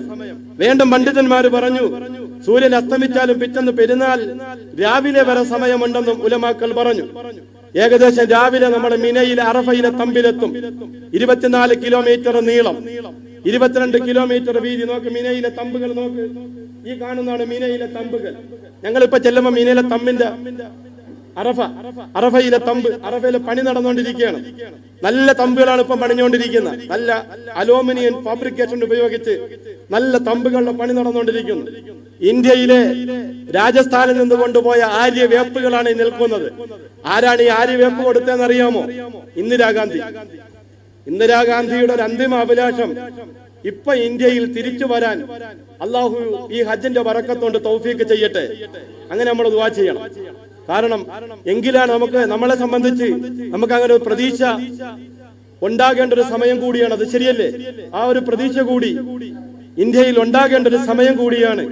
അതുകൊണ്ട് നമുക്ക് അനുകൂലമായ ഒരു ഭരണകൂടം വരുന്നതിന് വേണ്ടി കേരളത്തിൽ ആരോ ജയിക്കട്ടെ, രണ്ടുപേരും ജയിച്ചാലും ഒരുപോലെ തന്നെ. അവിടെ പോയി അവർ ഒരുമിച്ച് തന്നെ അവിടെ ഇരിക്കുന്നത്. അതുകൊണ്ട് തന്നെ നിങ്ങൾക്ക് രണ്ടു കൂട്ടർക്കും സമാധാനമായല്ലോ. ഞാൻ പള്ളിയിലും പറഞ്ഞ എങ്ങനെ പറഞ്ഞു, ഉസ്താദ് ആരെയും വെറുപ്പിക്കൂലെന്ന് പറഞ്ഞു. നമ്മൾ ആരെയും വെറുപ്പിക്കൂല. ഞാനാണോ ജയിക്കണം, അവർ നമ്മളാളാണ്. അതിൽ പിന്നെന്തില്ല, സംശയമൊന്നും ഇല്ല. ഇവർ രണ്ടുപേരും പോയാലും അവിടെ ചെല്ലുമ്പോൾ രണ്ടുപേരും ഒരാൾക്ക് തന്നെ ആയിരിക്കും ചെയ്യുന്നത്, കൈ പൊക്കുന്നു. അപ്പൊ എന്തു ആവട്ടെ, അള്ളാഹു അനുകൂലമായ ഒരു ഭരണകൂടത്തെ അള്ളാഹു കൊണ്ടുവരുമാറാകട്ടെ. അന്ന് ഇന്ദിരാഗാന്ധി കൊടുത്തതാണ് ഈ ആര്യവേപ്പ്. അറഫയിൽ ചെല്ലുമ്പോൾ നമുക്ക് ജവഹർലാൽ നെഹ്റുവിന് ഓർമ്മ വരും, ഇന്ദിരാഗാന്ധി ഓർമ്മ വരും, ആ ഇന്ദിരാഗാന്ധിയുടെ കുടുംബത്തിന് നമുക്ക് ഓർമ്മ വരും. ജിദ്ദയിലേക്ക് ഒരു ആനയെ കൊടുത്തു. അടുത്ത സമയത്ത് ആന ചരിഞ്ഞു പോയത്. ജവഹർലാൽ നെഹ്റു ഒരിക്കൽ ജിദ്ദ ഫൈസൽ ഹോസ്പിറ്റലിൽ ചെന്നിട്ട് ഖാലിദ് രാജാവിനോട് പറഞ്ഞു, എനിക്കൊന്ന് അറഫയും മിനയും മുസ്തലിഫയും മക്കയും ഒന്ന് കാണണമെന്ന് പറഞ്ഞു. ഫൈസൽ രാജാവ് പറഞ്ഞൊരു മറുപടി ഉണ്ട്, ഇനി ജിബിരിയിൽ വരൂല, അതുകൊണ്ട് തന്നെ ഇനി അവിടെ കാണാനും പറ്റൂല. 1400 കൊല്ലങ്ങൾക്ക് മുമ്പേ മറ്റൊരാൾക്ക് പറ്റില്ല എന്ന് അള്ളാന്റെ റസൂൽ തീരുമാനിച്ചതാണ്. ഇനി ഒരു തിരുത്തലുകൾക്ക് പറ്റൂല. അതുകൊണ്ട് അത് ഈ ഫൈസൽ രാജാവിന് സാധിക്കുന്ന സ്ഥലമല്ല, അള്ളാഹു നമുക്ക് മാത്രം തൗഫീക്ക് ചെയ്തതാണ്. അള്ളാഹു ആ തൗഫീക്ക് ഖിയാമത്ത് നാൾ വരെ നിലനിർത്തി. ഇതാണ് അറഫ. ഉച്ച കഴിയുമ്പോൾ നമ്മള് അറഫയിലെ തമ്പിന് വെളിയിലിറങ്ങും. അറഫയിലെ പള്ളിയിലാണ് ഇമാം ഖുത്ബ നടത്തുന്നത്. നെമിറ പള്ളി നോക്ക്, നെമിറ പള്ളി ഒന്ന് നോക്ക്. ഈ പള്ളിക്ക് വേറൊരു പേരുണ്ട്, മസ്ജിദ് ഇബ്രാഹിം. ഈ പള്ളി പകുതി മുസ്തലിഫയിലും പകുതി അറഫയിലുമാണ്. മുസ്തലിഫയിൽ പോയി നിന്നാൽ ഹജ്ജ് ശരിയാവൂല. അതുകൊണ്ട് ഈ പള്ളിയുടെ പകുതി അടച്ചിട്ട് പകുതിയാണ് അറഫയാക്കി കൊടുക്കുന്നത്. ഗവൺമെന്റ് ഗ്രൂപ്പിലൊക്കെ പോകുന്നവർ നേരത്തെ തന്നെ അവിടെ എത്തി നേരത്തെ സ്ഥലം പിടിക്കാറുണ്ട്. ഈ പള്ളിയുടെ ചുറ്റുഭാഗത്തും ആര്യവേപ്പ് വെച്ച് പിടിപ്പിച്ചിരിക്കുകയാണ്. അറഫയിലെ ഇമാമ് ഇഹ്റാം കെട്ടി അറഫ പള്ളിയിൽ നടത്തുന്ന അറഫ പ്രസംഗമാണ് കഴിഞ്ഞ കൊല്ലത്തെ അറഫ പ്രസംഗമാണ് നമ്മൾ ഈ കാണുന്നത്. ഇതാണ് ശരിക്കും ആ പള്ളിയുടെ ചുറ്റുഭാഗവും. അള്ളാന്റെ റസൂൽ അറഫ പ്രസംഗം നടത്തിയ ജബലുർ റഹ്മ നോക്ക്. ഈ ജബലുർ റഹ്മയുടെ ഏറ്റവും മുകളിൽ കാണുന്ന ആ കെട്ടുള്ള സ്ഥലത്താണ് റസൂൽ കസ്വാ എന്ന ഒട്ടകത്തിന് 6 മാസം കഴിഞ്ഞപ്പോ ഒട്ടകം മരിച്ചുപോയി. റസൂലും 6 മാസം കഴിഞ്ഞപ്പോ വഫാത്തായി. റസൂല് വഫാത്തായി എന്ന ഒട്ടകം അങ്ങ് കരയാൻ തുടങ്ങി. 40 ദിവസം ഒരുപോലെ കസ്വാവ് കരഞ്ഞു. 40ാമത്തെ ദിവസം കസ്വാവ് വീണങ്ങ് മരിച്ചുപോയി. ആ കസ്വാവ് ഒട്ടകം ഉൾപ്പെടെ അല്ലാഹുവിന്റെ റസൂല് അതിന്റെ മുകളിൽ നിന്നാണ് പ്രസംഗം നടത്തിയത്. ആ പ്രസംഗം നടത്തിയ സ്ഥലത്താണ് ആ കുറ്റിയടിച്ചിരിക്കുന്നത്. ആ കുറ്റിയടിച്ച സ്ഥലത്താണ് റസൂല് ളുഹറിന് ശേഷം തുടങ്ങിയ പ്രസംഗം. മഗ്രിബ് വരെ നീണ്ട് ഭാര്യയ്ക്ക് ഭർത്താവിനോടുള്ള ബാധ്യത, ഭർത്താവിന് ഭാര്യയോടുള്ള ബാധ്യത, ഒരു കറവക്കാരന് മൃഗത്തിനോടുള്ള ബാധ്യത, സകല ബാധ്യതകളും നബി തങ്ങൾ പറഞ്ഞു. എന്നിട്ട് പറഞ്ഞു, ഫല്യുബല്ലിഗു ഷാഹിദു, ഈ വർഷം ഹജ്ജിന് വന്നവർ എത്തിച്ചു കൊടുക്കണം, അൽ ഗായിബ ഈ വർഷം വരാത്തവർക്ക് എത്തിച്ചു കൊടുക്കണം എന്ന് റസൂലുള്ളാഹി. എന്നിട്ട് റസൂല് പറഞ്ഞു, അടുത്ത കൊല്ലം ഞാൻ ഉണ്ടാവൂല. ഞാൻ ഹജ്ജ് ചെയ്യുന്നത് പോലെ നിങ്ങൾ ഹജ്ജ് ചെയ്യണം, ഞാൻ തവാഫ് ചെയ്യുന്നത് പോലെ നിങ്ങൾ തവാഫ് ചെയ്യണം, ഞാൻ സഈ ചെയ്യുന്നത് പോലെ നിങ്ങൾ സഈ ചെയ്യണം, ഞാൻ ജംറയിൽ എറിയുന്നത് പോലെ നിങ്ങൾ എറിയണം, ഞാൻ മൃഗത്തിനെ അറുക്കുന്നത് പോലെ നിങ്ങൾ അറുക്കണം, ഞാൻ തൽബിയത്ത് ചെല്ലുന്നത് പോലെ നിങ്ങൾ തൽബിയത്ത് ചെല്ലണം. ഹജ്ജിന്റെ ഇബാദത്തിന് ഞാൻ എന്തെല്ലാം ചെയ്യുന്നു അതെല്ലാം നിങ്ങൾ കണ്ട് എന്റെ ആദ്യത്തെയും അവസാനത്തെയും ഹജ്ജാണ്. അതുകൊണ്ടാണ് ഹജ്ജത്തിന് ഹജ്ജത്തുൽ വിദാ. 6 മാസം കഴിഞ്ഞപ്പോ 4 മാസം കഴിഞ്ഞപ്പോ റസൂൽ വഫാത്തായി പോയി. അല്ലാഹു സുബ്ഹാനഹു വ തആല നിബിതങ്ങൾക്ക് ദറജ ഉയർത്തി കൊടുക്കുമാറാകട്ടെ. അറഫയിൽ ഉച്ച കഴിയുമ്പോൾ നമ്മൾ ഇബാദത്ത് തുടങ്ങി. 7ാം ആകാശത്ത് നിന്ന് അല്ലാഹു ഇറങ്ങി വരും 1ാം ആകാശത്ത്. എന്റെ ഹാജിമാര് ഹജ്ജുമ്മമാര് ദുആക്ക് യാതൊരു കുറവും കാണിക്കരുത്. അന്ന് ചെയ്യേണ്ട ഒരു ദിക്റുണ്ട്. അറഫയിൽ ഉച്ച മുതൽ പറയേണ്ട ഒരു ദിക്റുണ്ട്. ഏതാണ് ഷാനാ സാഹിബേ? ഉച്ച മുതൽ അറഫയിൽ പറയേണ്ട ദിക്ർ ഏതാണ്? സുബ്ഹാനല്ലാഹി അൽഹംദുലില്ലാഹി ഒന്നുമല്ല. ലാ ഇലാഹ ഇല്ലല്ലാഹു വഹ്ദഹു ലാ ശരീക ലഹു ലഹുൽ മുൽക്കു വലഹുൽ ഹംദു യുഹീ വയുമീതു വഹുവ അലാ കുല്ലി ഷൈഇൻ ഖദീർ. ഒന്ന് പറഞ്ഞേ. ഉച്ച മുതൽ എല്ലാടും വെളുത്തിരിക്കെ ഒരേ വസ്ത്രം, ഒരേ മന്ത്രധ്വനി, ഒരേ ലക്ഷ്യം. കറുത്തവനും വെളുത്തവനും മുടി ചുരുണ്ടവനും എത്തോപ്യക്കാരനും ഇന്ത്യക്കാരനും ഇന്തോനേഷ്യക്കാരനും ഇംഗ്ലണ്ടുകാരനും ചൈനക്കാരനും റഷ്യക്കാരനും ആഫ്രിക്കക്കാരനും എവിടെയൊക്കെ സൂര്യൻ അസ്തമിക്കും അന്റാർട്ടിക്കൽ നിന്ന് അങ്ങനെ ലോകത്ത് എവിടെയൊക്കെ മുസ്ലിമീങ്ങളുണ്ട്, മുസ്ലിമീങ്ങളുടെ പ്രതിനിധികളെല്ലാം വന്നിട്ട് ലബ്ബൈക അല്ലാഹുമ്മ ലബ്ബൈക ലബ്ബൈക ലാ ശരീക ലക ലബ്ബൈക അല്ലാഹു അറഫയിലെത്താൻ നമുക്ക് തൗഫീഖ് തരട്ടെ. ഒരു ഹജ്ജ് ചെയ്യാനുള്ള തൗഫീഖ് അല്ലാഹു തരട്ടെ. അറഫയിൽ വെച്ചൊരു ലബ്ബൈക പറയാൻ അല്ലാഹു നമുക്ക് തൗഫീഖ് തരട്ടെ. അല്ലാഹു അടിമകളുടെ സകല പ്രശ്നവും കേൾക്കണം. എല്ലാ പ്രശ്നവും കേട്ടിട്ട് അടിമകളുടെ സകല പ്രശ്നങ്ങൾക്കും അല്ലാഹു പരിഹാരം നിശ്ചയിക്കുന്ന ദിവസമാണ് അറഫ ദിവസം. അല്ലാഹു നേരിട്ട് ഉത്തരം കേൾക്കുന്ന ദിവസമാണ്. സൂര്യൻ അസ്തമിക്കലോട് കൂടി അറഫയിലെ തമ്പുകൾ പൊളിച്ചു തുടങ്ങും. ഇന്നിപ്പോ യാത്രാ സൗകര്യം മെട്രോയിൽ അങ്ങനെ വരാം, ബസ്സിന് വരാം. ഒരു മെട്രോയിൽ നിങ്ങൾ കയറരുത്, ഒരു ബസ്സിൽ നിങ്ങൾ കയറരുത്. ത്വരീഖുൽ മുംശാത്തിലൂടെ നടന്ന അരമണിക്കൂർ എടുക്കുമ്പോൾ മുസ്തലിഫയിലെത്താം. അരമണിക്കൂർ മതി. റെയിൽവേ സ്റ്റേഷനിലേക്ക് പോകാൻ വേണ്ടി 1 മണിക്കൂർ നടക്കണം, വേണ്ടേ? റെയിൽവേ സ്റ്റേഷനിലേക്ക് പോകാൻ വേണ്ടി 1 മണിക്കൂർ. അവിടെ ചെന്ന് ഈ വളയുമൊക്കെ ഇട്ട് തയ്യാറായി ഇവിടെ നിന്ന് ആകാശത്ത് കയറണം. മെട്രോ നിങ്ങൾക്കറിയാലോ മോളിലൂടെയാണല്ലോ പോണത്. മോളിലേക്ക് കയറി വരുമ്പോൾ അരമണിക്കൂർ, അപ്പൊ 1.5 മണിക്കൂർ പോയി. ഈ തിരക്കെല്ലാം കഴിഞ്ഞ് 4 മണിക്കൂർ കഴിയും മെട്രോ കിട്ടാൻ. മെട്രോയിൽ നിന്ന് അവിടെ ഇറങ്ങിക്കഴിഞ്ഞാലും നമ്മൾ തിരിച്ച് മുസ്തലിഫയിലേക്ക് എത്താൻ വീണ്ടും നടക്കണം. ബസ്സിൽ കയറ്റി വണ്ടി ലോക്ക് ചെയ്ത് കഴിഞ്ഞാൽ ഈ അരമണിക്കൂർ യാത്രയ്ക്ക് അതിനകത്ത് മൂത്രം ഒഴിച്ചാലും കാഷ്ടിച്ചാലും എന്ത് ചെയ്താലും വണ്ടി തുറക്കൂല. എന്ത് ചെയ്താലും ഡ്രൈവർമാര് വണ്ടി തുറക്കൂല. അസ്രായീലിനെ പോലെയാണ്. നമ്മൾ അങ്ങോട്ട് പറയുന്നത് അസ്രായീൽ കേൾക്കും, പക്ഷെ തിരിച്ച് പ്രതികരിക്കൂല. ഈ ഇതിലേക്കൂടെ വണ്ടി പോണണ്ടില്ലേ, പോത്തനെ എല്ലാം കൂടെ കയറ്റി, ഇടയ്ക്കൂടെ ചെറിയ പോത്തനെ എല്ലാം കയറ്റി നിർത്തി അതിന്റെ മുകളിൽ ഒരു മനുഷ്യ ഇരുന്ന് ഇങ്ങനെ വീടിയൊക്കെ വലിച്ചോണ്ട് ഇങ്ങനെ ഇരിക്കണതാണ്. ഈ അടിയിൽ നിൽക്കുന്ന പോത്ത് ഈ മുകളിൽ നിൽക്കുന്ന മനുഷ്യന്റെ അടുത്ത് പറയടാ ഒന്ന് മാറ്റി കെട്ടിത്താ, ഈ മോളിൽ നിൽക്കണോ മൊത്തം എന്റെ പുറത്തൂടി മൂത്രം ഒഴിക്കുകയും കാഷ്ടിക്കുകയൊക്കെ ചെയ്യണം, ഒന്ന് മാറ്റി കെട്ടിത്താ. ഈ മോളിലിരിക്കണ പോത്ത് ഇതുവല്ലോ കേൾക്കുന്നുണ്ടോ? ഇതുവല്ലോ മറുപടി വല്ലതും പറയാറുണ്ടോ? ഈ താഴെ കിടക്കണ പോത്ത് ഇതെല്ലാം അനുഭവിക്കണം. ഇതുപോലെ ഈ തള്ളി അങ്ങ് കയറ്റി വാതിലങ്ങ് അടച്ചു കഴിഞ്ഞാൽ ഞങ്ങൾ പോയ ഒരു സമയത്ത് ഒരു ഹാജിമാരെ വണ്ടി കയറ്റിയിട്ടില്ല, അല്ലേ? ഒരു ഹാജിമാരെ മെട്രോയിൽ കയറ്റിയിട്ടില്ല. ഞാൻ ഒരിക്കൽ ഞങ്ങൾ സുലൈമാൻ ഉസ്താദ്, പുലിപ്പാറ സുലൈമാൻ ഉസ്താദ് ഞങ്ങൾ ഉൾപ്പെടെ ഉള്ളത് ഇങ്ങനെ രാത്രി കഥയൊക്കെ പറഞ്ഞ് ഹദീസും ഒക്കെ പറഞ്ഞ് ആയത്തൊക്കെ പറഞ്ഞ് ഞങ്ങൾ 67 പേരുണ്ടായിരുന്നു ഒരുമിച്ച് പോവാൻ. ഞങ്ങൾ മുസ്തലിഫിൽ എത്തിയപ്പോ 7 പേരുണ്ട്, ബാക്കി 60 പോയി. ഈ പോയ വഴിക്ക് തന്നെ ഈ നബിദിനത്തിന് കൊടുക്കുന്ന പോലെ ആപ്പിളും മുന്തിരിയും ഓറഞ്ചും വെള്ളമൊക്കെ ഇങ്ങനെ കൊടുക്കുകയാണ്. ക്ഷീണിക്കുമ്പോ ഞങ്ങൾ ഇരിക്കും. ഓരോ സ്ഥലത്തുനിന്ന് ഇരുന്നിട്ട് എഴുന്നേക്കുമ്പോ 6 പേരെ കാണാതെ പോകും. അവിടെ നിന്ന് വീണ്ടും എഴുന്നേക്കും. അങ്ങ് മുസ്തലിഫയിൽ എത്തിയപ്പോ ഞങ്ങൾ 7 പേരുണ്ട്. 7 പേരുണ്ട്. അവിടെ ചെന്ന് ഞങ്ങൾ പച്ചത്തറയിലെല്ലാം കിടന്ന് സുബഹിസ്കാരെല്ലാം കഴിഞ്ഞപ്പോ എല്ലാവരും ഒരുമിച്ച് കൂടി. നമ്മൾ പേടിക്കേണ്ട ആവശ്യമില്ല. എല്ലാവരും ഒരുമിച്ച് കൂടി പിന്നെ ഒരുമിച്ചാ പോയി. ഞാൻ പറഞ്ഞു വന്നത് അറഫയിൽ നമ്മൾ നേരെ ഇറങ്ങി ബസ്സിലായാലും കാൽനടയായാലും ജംറയായാലും നേരെ മുസ്തലിഫയിലെത്തി ഒരു ഖബറിന്റെ സ്ഥലം തരും. പച്ചത്തറയിൽ വന്നങ്ങ് കിടക്കുകയാണ്. എന്റെ വീട്ടിൽ 2000 സ്ക്വയർ ഫീറ്റ് ഉണ്ട്. ഞാൻ കറങ്ങണ കസേരയിലാണ് ഇരിക്കുന്നത്. എന്റെ സിറ്റ് ഔട്ടിൽ ആടുന്ന കസേരയൊക്കെ കെട്ടിയിട്ടുണ്ട്. അതുകൊണ്ട് എനിക്കിതൊന്നും പറ്റൂല. മൂത്രം ഒഴിക്കാൻ വന്ന് തോന്നിയ അലാറം വിളിക്കണം 1 മണിക്കൂർ മുമ്പ് പോകണം. അവിടെ പോയി എന്ത് ചെയ്യണം? ക്യൂ നിന്നിട്ട് ആ 1 മണിക്കൂർ ഷൂറൊക്കെ ഉള്ളവർ നേരത്തെ എഴുന്നേറ്റ് പോകണം. പുരുഷന്മാർക്ക് ഒരു എളുപ്പ വഴിയുണ്ട്. നിന്ന് മൂത്രം ഒഴിക്കാൻ സംവിധാനം ചെയ്തിട്ടുണ്ട്. അവിടെ തള്ളൽ കുറവാണ്, ആള് കുറവാണ്. അവിടെ ഞാൻ കർട്ടൻ ഇട്ടിട്ടുണ്ട്. അവിടെ ഈ ആളുകൾ വളരെ ഇടിക്കാറില്ല. കാരണം കാല് വയ്യാത്തവർക്ക് കേറാമെന്ന് പൊതുവെ ഒരു ധാരണ ആളുകളിൽ ഉള്ളതുകൊണ്ടും ചെയ്യൂല, ആളങ്ങോട്ട് പോകൂല. പതുക്കെ അങ്ങ് പോയാൽ തുണിയെല്ലാം നല്ലതുപോലെ ചെയ്ത് നല്ലപോലെ മൂത്രം ഒഴിച്ച് റാഹത്തായിട്ട് പെട്ടെന്ന് ഇറങ്ങി വരാം. ആ സൂത്രം ഹാജിമാർ പ്രയോഗിച്ചോളി. നേരെ മുസ്തലിഫയിൽ വന്ന് മഗ്രിബും ഇശായും കൂടി മുസ്തലിഫയിൽ ജമ്മും കസറുമാക്കി നിസ്കരിക്കണം. ജമ്മും കസറുമാക്കി ഇവിടെ നിസ്കരിക്കണം. അപ്പൊ അറഫയിൽ ഇനി പിണങ്ങി നിൽക്കേണ്ട, അറഫയിൽ നിസ്കരിക്കണം. അറഫയിൽ നിസ്കാരം ഇല്ല. സൂര്യൻ അസ്തമിച്ച് അപ്പം തന്നെ അവിടെ ഇറങ്ങണം. നേരത്തെ വന്ന് ജംറ മുസ്തലിഫയിൽ വന്ന് കസറും ജമ്മുമാക്കി നിസ്കരിച്ച് കല്ല് കിറ്റുകളിലാക്കി 70 കല്ല് തരും. ചിലപ്പോ 100 കല്ലുണ്ടാവും, ചിലപ്പോ 70 കല്ലുണ്ടാവും. ഇല്ലെങ്കിൽ നമ്മളിങ്ങനെ വെള്ളം കുടിച്ചിട്ട് കൊണ്ടുപോകുന്ന ഒരു കുപ്പി കയ്യിൽ വെച്ചേക്കണം. പതിച്ച് കേൾക്കുന്നുണ്ടോ? ഈ കിറ്റ് മേടിക്കുന്നതിനേക്കാൾ നല്ലത് അവിടെ ഇരുന്ന് ഈ 70 കല്ല് പറക്കിയെടുക്കണം. അതിനൊരു ത്യാഗം, നമ്മളൊരു ത്യാഗമാണ്. അത് പറക്കിയെടുത്ത് കുപ്പിക്കകത്തിട്ട് നമ്മളെ സഞ്ചിക്കകത്തോട്ട് വെച്ചേക്കണം. എന്നിട്ട് മുസ്തലിഫയിൽ അവിടെ ഒരു പള്ളിയുണ്ട്, മശ്അറുൽ ഹറാം എന്നാണ് ആ പള്ളിയുടെ പേര്. അത് അന്ന് ഈ ദുൽഹജ്ജ് 9-ന്റെ അന്ന് രാത്രി തുറന്ന് 10-ന്റെ അന്ന് രാവിലെ വൈകുന്നേരത്തോടുകൂടി ആ പള്ളിയുടെ കാര്യം കഴിഞ്ഞു. വർഷത്തിൽ ഒറ്റ ദിവസം ആ പള്ളിയുടെ പ്രവർത്തനമുള്ളു. അറഫയിലെ പള്ളി, മുസ്തലിഫിലെ പള്ളി അങ്ങനെയാണ്.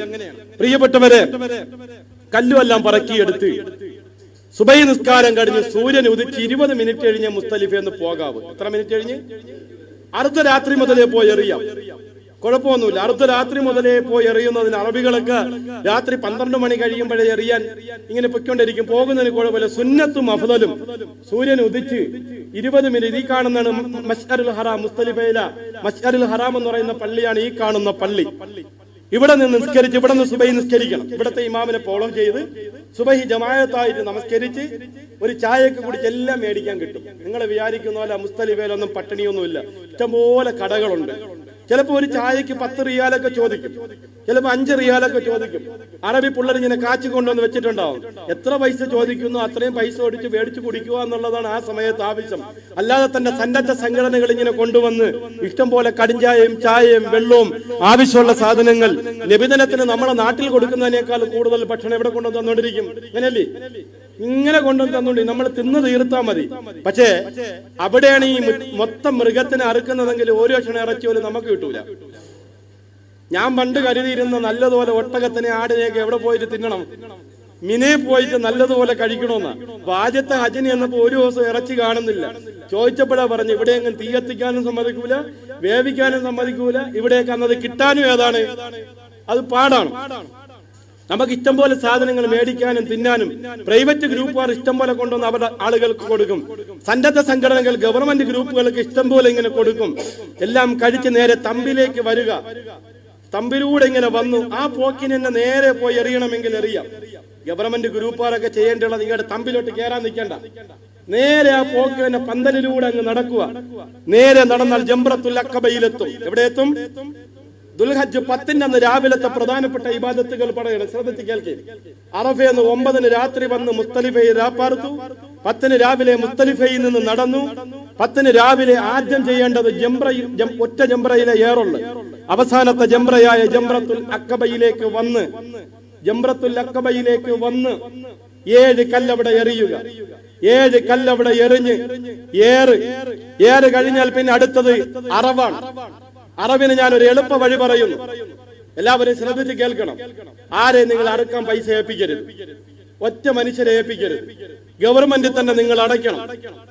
സ്വന്തം മകൻ വന്നിട്ട് ഞാൻ കൊണ്ടുപോയി അറുക്കാന്ന് പറഞ്ഞാലും നിങ്ങൾ നിയ്യത്ത് ചെയ്തേക്കണ പൈസ കൊടുക്കരുത്. ഗവൺമെന്റ് നമ്മുടെ നാട്ടിൽ വാഴുന്നതിന് ഇതുപോലെ മേശ ഇട്ടേക്കുന്നത് പോലെ ഇട്ട് ഗവൺമെന്റിന്റെ ആളുകൾ പ്രത്യേക രസീതുമായി ഇരിപ്പുണ്ട്. അവിടെ നിങ്ങൾ അവര് അറവ് കൂലി, പാക്കിംഗ് കൂലി ഉൾപ്പെടെയുള്ള പൈസ അവിടെ മേടിക്കുകയും അറുക്കേണ്ട സമയം നമുക്ക് നോട്ട് ചെയ്ത് തരും. ആ സമയത്ത് അവർ കൃത്യമായി അവിടെ അറുത്തിരിക്കും. അവർ 3 ചോദ്യങ്ങൾ ചോദിക്കും. ഹദിയയാണോ, ഫിദിയയാണോ, ഉളുഹിയയാണോ? മദീനയിൽ നിന്ന് ഇഹ്റാം കെട്ടി വന്നവർക്ക് ഉളുഹിയയാണ്. മക്കയിൽ നിന്ന് ഇഹ്റാം കെട്ടി ചെന്ന തമത്തു ആയവർക്ക് ഫിദിയയാണ്. ഇനി ഒരറിവുമില്ലെങ്കിൽ ഹദിയായിട്ട് അറുക്കാം. ഈ 3-4 അറിവാണ്. അറവ് ആരും ഒഴിവാക്കരുത്. അയ്യുൽ ഹജ്ജി അഫ്ളലു യാ റസൂലല്ലാഹ്, ഏത് ഹജ്ജാ നബിയെ ശ്രേഷ്ഠതയുള്ളത്? ഖാല അൽ ഹജ്ജു, ഉറക്ക ലബ്ബൈക അല്ലാഹുമ്മ ലബ്ബൈക പറഞ്ഞ്, വസ്ഹജ്ജു, മൃഗത്തിന്റെ കഴുത്തിൽ നിന്ന് രക്തം ചീറ്റുമാറ് അറുത്ത് രക്തം ചീറ്റിക്കുന്ന ഹജ്ജാണ് സ്വീകാര്യയോഗ്യമായ ഹജ്ജ് എന്ന് മുഹമ്മദ് മുസ്തഫ. അതുകൊണ്ട് എല്ലാവരും അറുക്കണം. അറുക്കൂലേ? സ്വന്തമായി ഗവൺമെന്റ് തന്നെ പൈസ അടച്ച് ഒരു ഗ്രൂപ്പുകാരുടെ കയ്യിൽ നിങ്ങൾ കൊടുക്കണ്ട. കാരണം അവരാരും അറുക്കൂലൊന്നല്ല ഞാൻ പറയണതിന്റെ അർത്ഥം. നമുക്ക് മനസ്സിന് സമാധാനം ഏതിൽ കൊടുക്കലാണ്? ചിലപ്പോ 100 റിയാൽ കൂടും, ചിലപ്പോ 50 റിയാൽ കൂടും.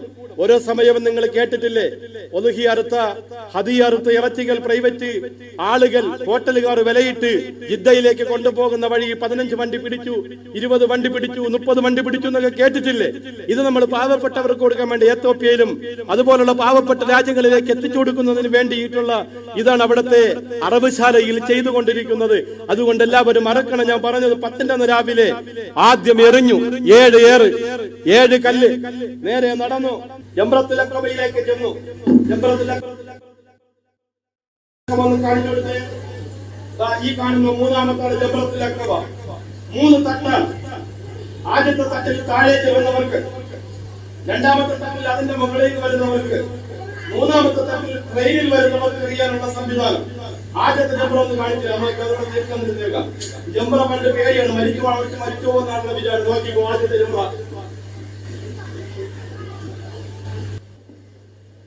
അപ്പൊ ശരിക്ക് ആദ്യത്തെ ജംറ ഇതായിരുന്നു. നോക്കിയേ, ഇതൊരു 50 കൊല്ലങ്ങൾക്ക് മുമ്പുള്ള ജംറയാണ്. നാട്ടിൽ നിന്ന് പോകുമ്പോഴേ മയ്യത്ത് തുണിയും കൂടെ പൊതിഞ്ഞോണ്ടാ പോണത്. ബോംബെ ചെന്നിട്ടാ പോണത്. 2000 വരെ മദ്രാസിൽ നിന്നാണ് ആളുകൾ ഹജ്ജിന് പോയിക്കൊണ്ടിരുന്നത്. ബോംബെ ചെന്ന് കപ്പലിൽ കയറും. നാട്ടിൽ നിന്ന് പോകുമ്പോൾ തന്നെ മയ്യത്ത് പൊതിയാനുള്ള തുണിയെല്ലാം കൂടെ മക്കൾ ഈ പെട്ടിക്കകത്ത് ആക്കിയാണ് കൊടുക്കുന്നത്. കപ്പലിൽ വെച്ച് മരിക്കുകയാണെങ്കിൽ കപ്പലിൽ വെച്ച് തന്നെ പൊതിഞ്ഞ് കല്ല് കെട്ടി കപ്പലിൽ തന്നെ അവിടെ നിന്ന് കടലിൽ താക്കും. കുറച്ചുകൂടെ കഴിഞ്ഞ ഫ്രീസർ സംവിധാനം വന്ന് മരിക്കുന്നവരെ ഫ്രീസർ എടുത്ത് വെക്കും. ജിദ്ദയിൽ എത്തുമ്പോൾ അവിടെ എടുത്തടക്കും. അങ്ങനെയായിരുന്നു. ഏകദേശം ശവ്വാലൊക്കെ ആവുമ്പോഴേ പുറപ്പെട്ടു തുടങ്ങും, എങ്കിലേ അവിടെ എത്തുള്ളൂ. അത്രയും ദീർഘമായ കഷ്ടപ്പാട് പെട്ടിട്ടാണ്. നമ്മുടെ നാട്ടിൽ നിന്ന് നേരത്തെ ആകെ ഉണ്ടായിരുന്ന ഒരു ഹാജിയാരാണ് 1.5 ലക്ഷം ഉപ്പ.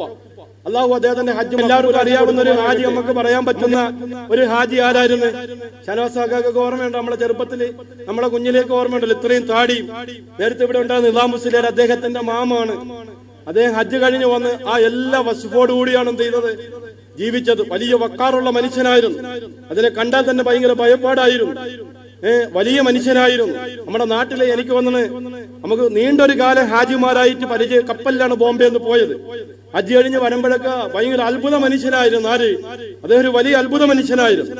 ആ കാലത്ത് എറിയുന്ന ജംറ ഈ ജംറയാണ്. അത് കഴിഞ്ഞ് പിന്നെ ജംറ കുറച്ചുകൂടി പുരോഗമിച്ച് നോക്ക്. ഇവിടെ മരിച്ചിരിക്കും. തിക്കിലും തിരക്കിലും ഒരുപാട് എല്ലാ വർഷത്തിലും ആളുകൾ മരിച്ചിരിക്കും. അത് കഴിഞ്ഞ ശേഷമുള്ള ജംറയാണ്. ജംറ എന്ന് പറഞ്ഞാൽ ഇബ്രാഹിം നബി ഇസ്മായിൽ നബി അറുക്കാൻ വേണ്ടി കൊണ്ടുപോയപ്പോൾ ഇബ്ലീസ് പൈശാചികത നടത്തുകയും അവിടെ വെച്ച് ഇബ്ലീസിനെ എറിഞ്ഞ് ഓടിച്ച് കണ്ണു പൊട്ടിച്ചു വിടുകയും അതിനെ അനുസ്മരിച്ചുകൊണ്ട് ഇബ്ലീസിനെ എറിയുന്നതാണ് ജംറ. ഇപ്പൊ നമ്മൾ എറിയണം നമ്മളെ ശൈത്താനെയാണ്. നമ്മളെ ശൈത്താനെയാണ് ആരെറിയേണ്ടിയുള്ളത്? നമ്മളെ ശൈത്താൻ അവിടെ എറിഞ്ഞു ഓടിക്കാൻ വേണ്ടി. ഏറ്റവും കൂടുതൽ ശൈത്താൻ ഉള്ളത് മക്കയിലാണ്. അതുകൊണ്ട് പോയിട്ട് അവിടെ നിന്ന് കൊണ്ടുവരരുത്. ഇവിടെ എല്ലാം ഉള്ളതെല്ലാം കൊണ്ടുവന്ന് വിടുന്നത് എവിടെയാണ്? അവിടെയാണ് കൊണ്ടുവന്ന് ഇടിഞ്ഞു വെച്ച് കെട്ടി എന്ത് ചെയ്യുന്നത്? വിടുന്നത്. അപ്പം പിന്നെയുള്ള ജംറ നോക്കിയേ. ഇത് ഈ തൂണി കൊള്ളണം. ഏറും ഈ തൂണി കൊണ്ടിട്ട് കല്ല് ഇവിടെ വീഴണം. അന്ന് ഈ കല്ല് ഭൂമി വിഴുങ്ങും. ഇത് എടുക്കാൻ സംവിധാനമില്ല. അത്ഭുതകരമായ ആരും വിഴുങ്ങും, ഭൂമി വിഴുങ്ങും. അതിനുശേഷം വീണ്ടും അപകടങ്ങളും കാര്യങ്ങളും ഒക്കെ ആയി പുരോഗമിച്ചു. ഇപ്പോഴത്തെ നമ്മൾ നോക്കിയ 3 തട്ട് കടല് പോലെ കിടക്കുകയാണ്. ഏറ്റവും മുകളിൽ വരുന്നവർക്ക് ട്രെയിനിൽ വന്നിട്ട് മോളിൽ നിന്നറിയാം. ഈ ആദിമാർ എന്ത് ചെയ്യുമെന്നറിയാമോ? പാകിസ്ഥാനി ആദിമാർ ഇങ്ങനെ വന്നിട്ട് ആദ്യം തന്നെ കയ്യിലിരിക്കുന്ന കുപ്പിയും വെള്ളം ഒരൊറ്റ ഏറെ കയറി. അപ്പൊ തന്നെ വേക്കിൽ നിൽക്കുന്ന തള്ളമാർക്ക് ആവേശം കയറി, ചെരുപ്പൂരി എറി. അത് കഴിയുമ്പോൾ അതിന്റെ വേക്കിൽ നിൽക്കുന്ന വേറെ എന്തെങ്കിലും ഒക്കെ എടുത്തെറിയും. എല്ലാം ഹറാമാണ്. 7 ചെറിയ കടലയുടെ ഇത്രയുള്ള കടലയുടെ അത്രയുള്ള 7 കല്ല്. ഈ 7 കല്ല് ഇതാ നോക്ക്. കല്ല് മാറ്റി ഇവിടെ നോക്ക്. ഈ 7 കല്ല് ഇങ്ങനെ അറിയേണ്ടത്. അഊദു ബില്ലാഹി മിനശ് ശൈത്വാനിർ റജീം. ബിസ്മില്ലാഹിർ റഹ്മാനിർ റഹീം. ബിളല്ലിർ റഹ്മാനി വദബൽ ലിശൈത്താൻ. കണ്ടോ? എറിഞ്ഞു അവിടെ വീഴും. ആ കല്ല് എറിഞ്ഞിട്ട് തിരിച്ചു വരണമെങ്കിൽ വെളിയിലേക്ക് വീഴണമെങ്കിൽ ഏറ് ശരിയായിട്ടില്ല. ആ കല്ലെടുക്കണ്ട, കയ്യിലിരിക്കുന്ന അടുത്തൊരു കല്ലെറിയുക. ഇത് ഇവിടെ സംഭവിക്കുന്നത്. ഇവിടെ നിന്നേ വേണം. ഈ മാമ എറിയാൻ വേണ്ടി ഇവിടെ നിൽക്കുകയാണ്. ഞാൻ ഇവിടെ ആയിട്ടുള്ളൂ. ഞാൻ ഇവിടെ ആയപ്പോ തന്നെ എനിക്കില്ല ദേഷ്യം കയറി. മുമ്പ് നിൽക്കണോ എറിയണ കേട്ടോ. ഉടനെ തന്നെ ഞാൻ എറിഞ്ഞു. മാമാരെ തലയെ കൊണ്ട് കല്ലിഞ്ഞു വന്നു. എത്രയെന്ന് കൂട്ടും? ഏറെ ശരിയായ അവ എന്ത് ചെയ്യണം? അവിടെ നിൽക്കുക. മാമ അള്ളാന്റെ വലിയ അള്ളാഹു കബൂലാക്കട്ടെ. സ്വാലിഹായ മനുഷ്യനാണ്. എല്ലാ ഉസ്താദന്മാരോടും മഹബത്തുള്ള മനുഷ്യനാണ്. രാത്രിയൊക്കെ കബറിലൊക്കെ ഇറങ്ങി ഇരുന്നോളെ. മുൻഗണനക്ഷരം വന്നതിന് മുമ്പാളിലേക്ക് ചോദ്യം ചെയ്യും. അവൻ നേരെ വന്ന് ഈ മാമ ഇവിടെ നിന്ന് മാറുമ്പോ ഞാനിവിടെ അയാൾക്ക് അറിയാം. മനസ്സിലായ? ഞാൻ എവിടെ നിന്ന് എറിയും? ഞാൻ ഇവിടുന്ന്. അപ്പൊ ഞാൻ നേരത്തെ പറഞ്ഞ സബൂർ വേണമെന്ന് പറഞ്ഞാൽ അതാണ്. കുറച്ചേരം നിൽക്കുമ്പോ ദേഷ്യം വന്ന് ഇവിടുന്ന് എറിഞ്ഞ് കളഞ്ഞിട്ട് പോവാന്ന് പറഞ്ഞു. ഇനി ഇവിടുന്ന് കേറുമ്പോൾ ശ്രദ്ധിക്കേണ്ടത് എന്റെ തമ്പ് വലതു ഭാഗത്താണോ എന്റെ തമ്പ് ഇടതു ഭാഗത്താണോ എന്ന് ഇവിടെ നിന്ന് അടയാളം ചെയ്തിട്ട് പോവാം.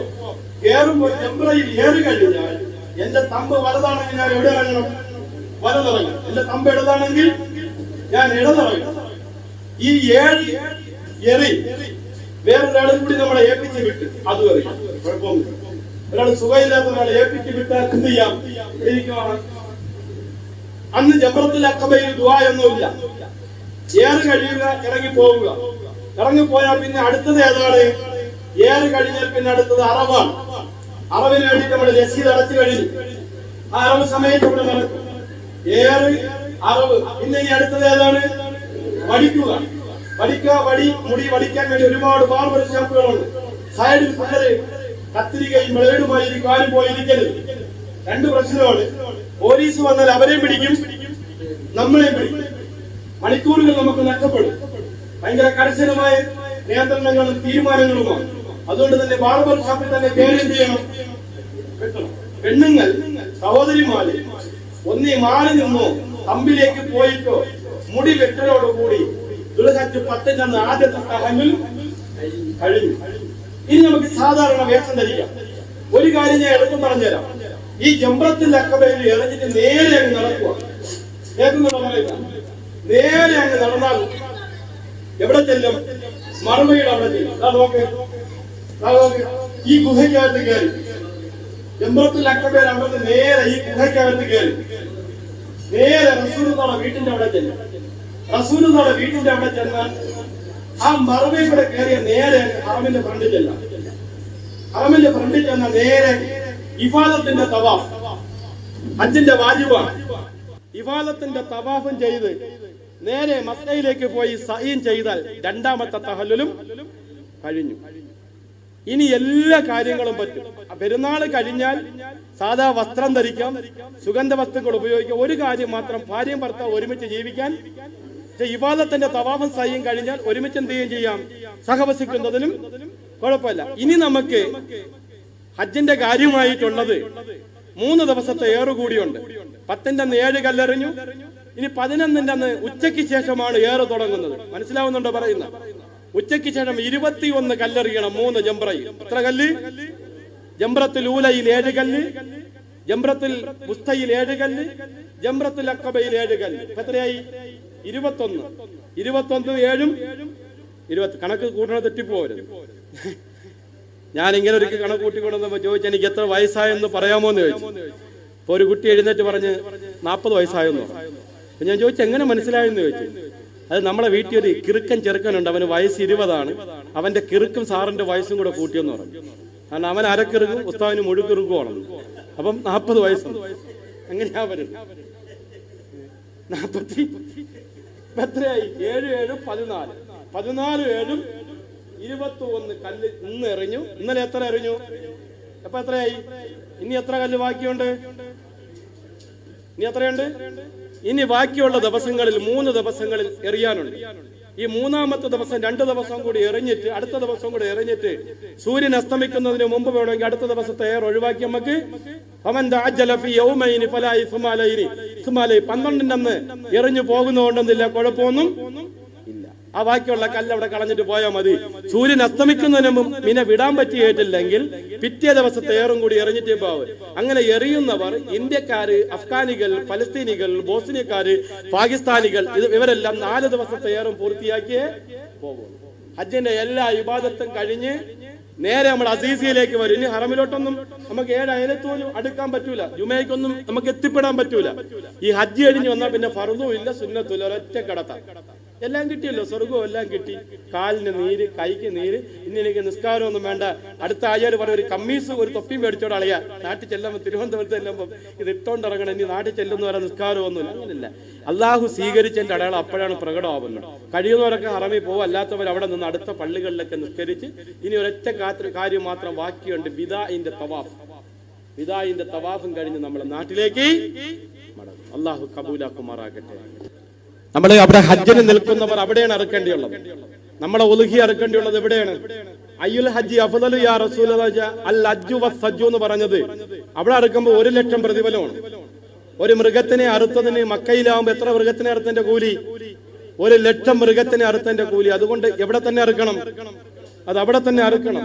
കാരണം ഈ ഹജ്ജിൽ അറുക്കൽ നിർബന്ധമാണെന്ന് പറഞ്ഞ ഉലമാക്കൾ വരെയുണ്ട്. മദ്ഹബിന്റെ ഇടയിലുള്ള ചർച്ചയാണ് അറുക്കൽ സുന്നത്ത്, ഫർദ്, വാജിബ് എന്നൊക്കെ ഹദീസ് ന്യായീകരിച്ചുകൊണ്ട് ഉലമാക്കൾ പറഞ്ഞ ചർച്ചയാണ്. റസൂലുള്ളാഹിയുടെ ഹദീസിന് നേരിട്ട് നമ്മൾ പഠിക്കുമ്പോൾ അറുക്കൽ ഏതാണ്? നിർബന്ധമാണ്. മനസ്സിലായോ? ബഹുമാന്യരായ സഹോദരിമാരെ, അങ്ങനെ അൽഹംദുലില്ലാഹ് ഹജ്ജും ഉംറയും നമ്മൾ നന്നായി പഠിച്ചു, പരിശ്രമിച്ചു, സ്ഥലങ്ങൾ കണ്ടു, പരിചയപ്പെട്ടു. ഇനി നമ്മൾ ഇൻഷാ അല്ലാഹ് മദീനയിലേക്കുള്ള യാത്രയെ കുറിച്ച് പറയണം.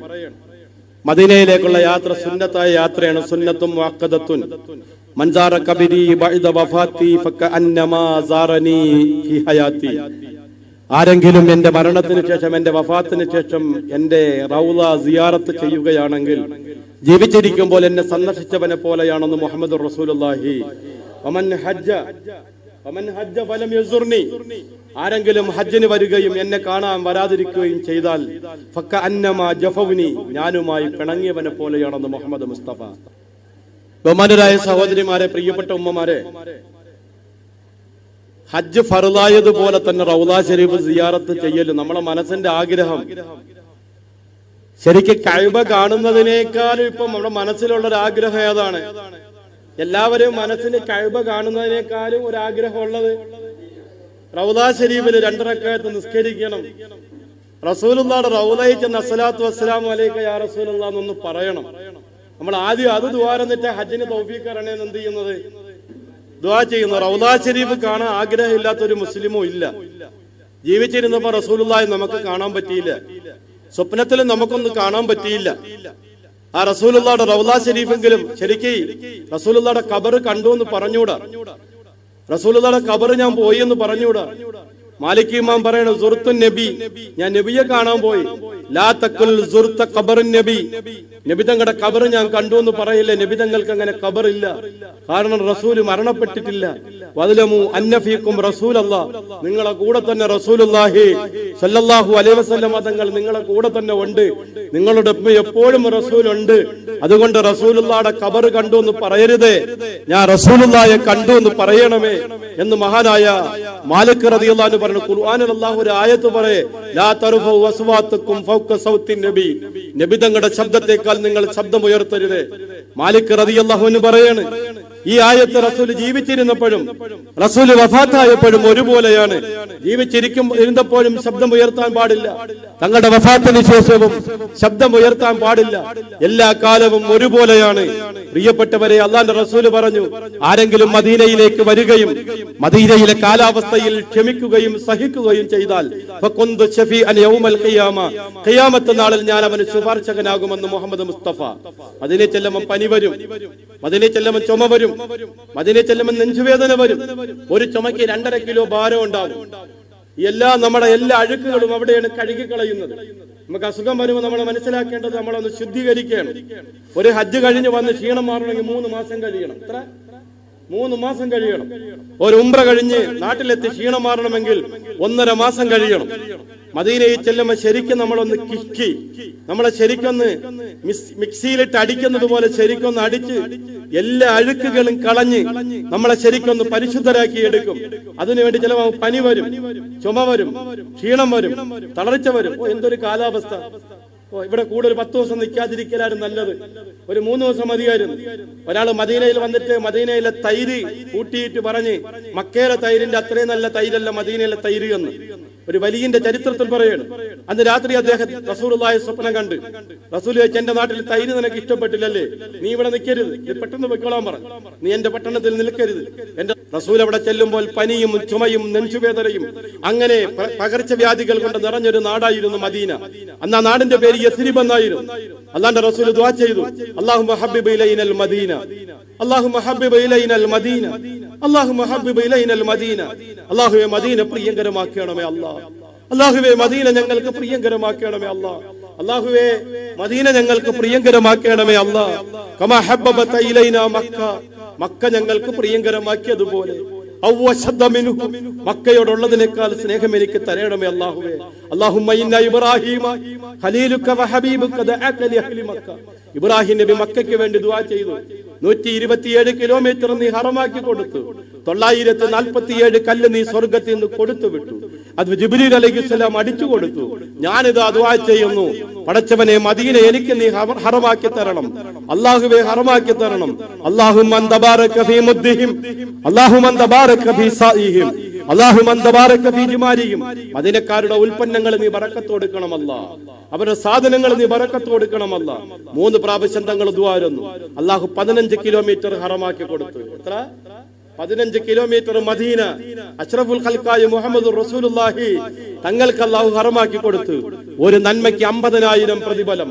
പ്രതിഫലം ലാ തുശദ്ദു റിഹാലു ഇല്ലാ ഫീ 3 മസാജിദ. വാഹനം വിളിച്ചു വരേണ്ട പള്ളി 3 പള്ളികളാണ്. ഒന്നൽ മസ്ജിദുൽ ഹറാം, മസ്ജിദുൽ ഹറാം ആകുന്ന പുണ്യ മക്ക, ഒരു നന്മയ്ക്ക് 1,00,000 പ്രതിഫലം. രണ്ടാമത്തത് മസ്ജിദി ഹാദാ, എന്റെ ഈ പള്ളി മദീനത്തെ പള്ളി, ഒരു നന്മയ്ക്ക് 50,000 പ്രതിഫലം. മൂന്നാമത്തത് മസ്ജിദുൽ അഖ്സ, അങ്ങ് ബൈത്തുൽ മുഖദ്ദസിലെ ജെറുസലമിലെ ബൈത്തുൽ മുഖദ്ദസ് ആകുന്ന മസ്ജിദുൽ അഖ്സയാണ്. വേറെങ്ങും നിങ്ങൾ വണ്ടി വിളിച്ച് പോകേണ്ടതില്ലെന്ന് മുഹമ്മദുർ റസൂലുള്ളാഹി.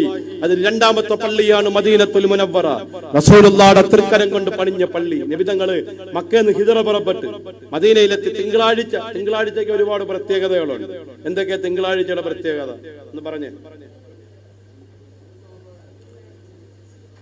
മാമക്ക് എപ്പോഴും നോമ്പ് പിടിക്കണ ഉദ്ദേശം മാത്രമേ ഉള്ളൂ. കാരണം പെണ്ണ് കെട്ടിയില്ല, കല്യാണം കഴിച്ചില്ല, വേറെ ജോലിയൊന്നുമില്ല. ഇങ്ങനെ നോമ്പ് പിടിച്ച് അല്ലാഹുവിന്റെ റസൂല് പറഞ്ഞത് പെണ്ണ് കെട്ടാത്തൊരു നോമ്പ് പിടിക്കട്ടെ എന്നാ. മാമക്ക് എപ്പോഴും നോമ്പ് തന്നെ. ഇറച്ചിയും കൂട്ടൂല, മീനും കൂട്ടൂല, ഉള്ള പരിപ്പും കൂട്ടി, ഉള്ള അച്ചാറും കൂട്ടി, നോമ്പേ ഒന്നും പറഞ്ഞിടക്കാണ്. ഞാൻ പറഞ്ഞില്ല കേക്കി. അല്ലാഹുവിന്റെ റസൂല് ജനിച്ചത് തിങ്കളാഴ്ച. പരിശുദ്ധ ഖുർആൻ ഇറങ്ങിയ ക്രിസ്താബ്ദം 610 ആഗസ്റ്റ് മാസം 6-ാം തീയതി തിങ്കളാഴ്ച. നബി സല്ലല്ലാഹു അലൈഹി വസല്ലം തങ്ങൾക്ക് നുബുവത്ത് കിട്ടി 10 വർഷവും 3 മാസവും കഴിഞ്ഞപ്പോൾ ഇസ്റാ മിഅ്റാജ് പോയത് തിങ്കളാഴ്ച. അഷ്റഫുൽ ഖൽഖായ നബി തങ്ങൾ ഹിജ്റ പുറപ്പെടാൻ വേണ്ടി വീട്ടിൽ നിന്ന് ഇറങ്ങിയത് തിങ്കളാഴ്ച. മദീനയിൽ എത്തിയത് തിങ്കളാഴ്ച. അങ്ങനെ റസൂൽ വഫാത്തായതും തിങ്കളാഴ്ച. എത്ര മഹത്വമായി! അതുകൊണ്ട് നിങ്ങൾ തിങ്കളാഴ്ച നോമ്പ് പിടിക്കണം. മാമ പറഞ്ഞിടത്തേക്ക് എത്തി കാര്യം. അൽഹംദുലില്ലാ, അല്ലാഹു കബൂലാക്കുമാറാകട്ടെ. വിഷമിച്ചിരിക്കുകയായിരുന്നു എന്നെ അത് കളിയാക്കി ഇരുത്തിയേക്കണം. ഇപ്പൊ മനസ്സിലായി ഞാൻ പറഞ്ഞതാണ് ശരിയാണ്. അങ്ങനെയുണ്ട്. ഒരു കിളവി വന്നിട്ട് ചോദിച്ചാൽ ഞാൻ സ്വർഗത്തിൽ പോകുമോ നബിയെ? നിങ്ങൾ പോകൂലെന്ന് പറഞ്ഞു. ഒരു കാരണവശാലും പോകൂലെന്ന്. കിളവി അവിടെ നിന്ന് പറ്റിപ്പിടിച്ച് വെച്ചങ്ങാട്ട് കരയാൻ തുടങ്ങി.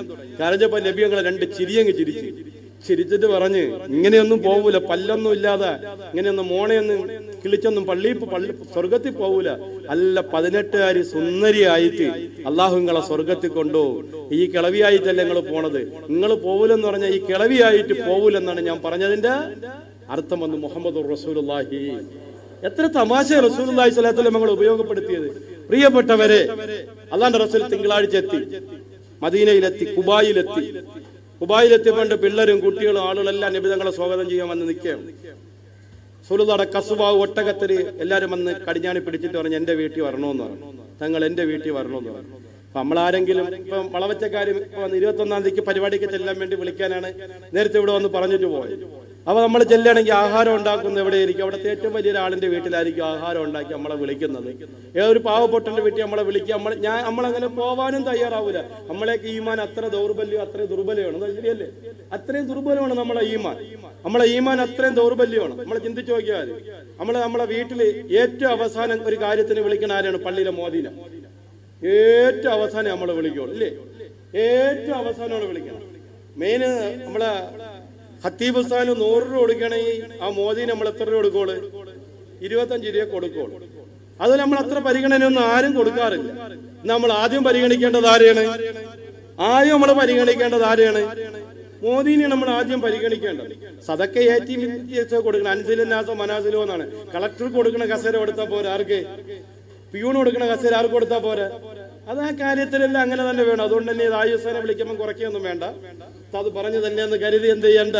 അപ്പൊ ഞാൻ പറഞ്ഞു വന്നത്, നബി സല്ലല്ലാഹു അലൈഹി വസല്ലം തങ്ങളുടെ ഒട്ടകത്തിന്റെ കടിഞ്ഞാൻ വന്ന് എല്ലാവരും പിടിച്ച് എന്റെ വീട്ടിൽ വരണമെന്ന് പറഞ്ഞു.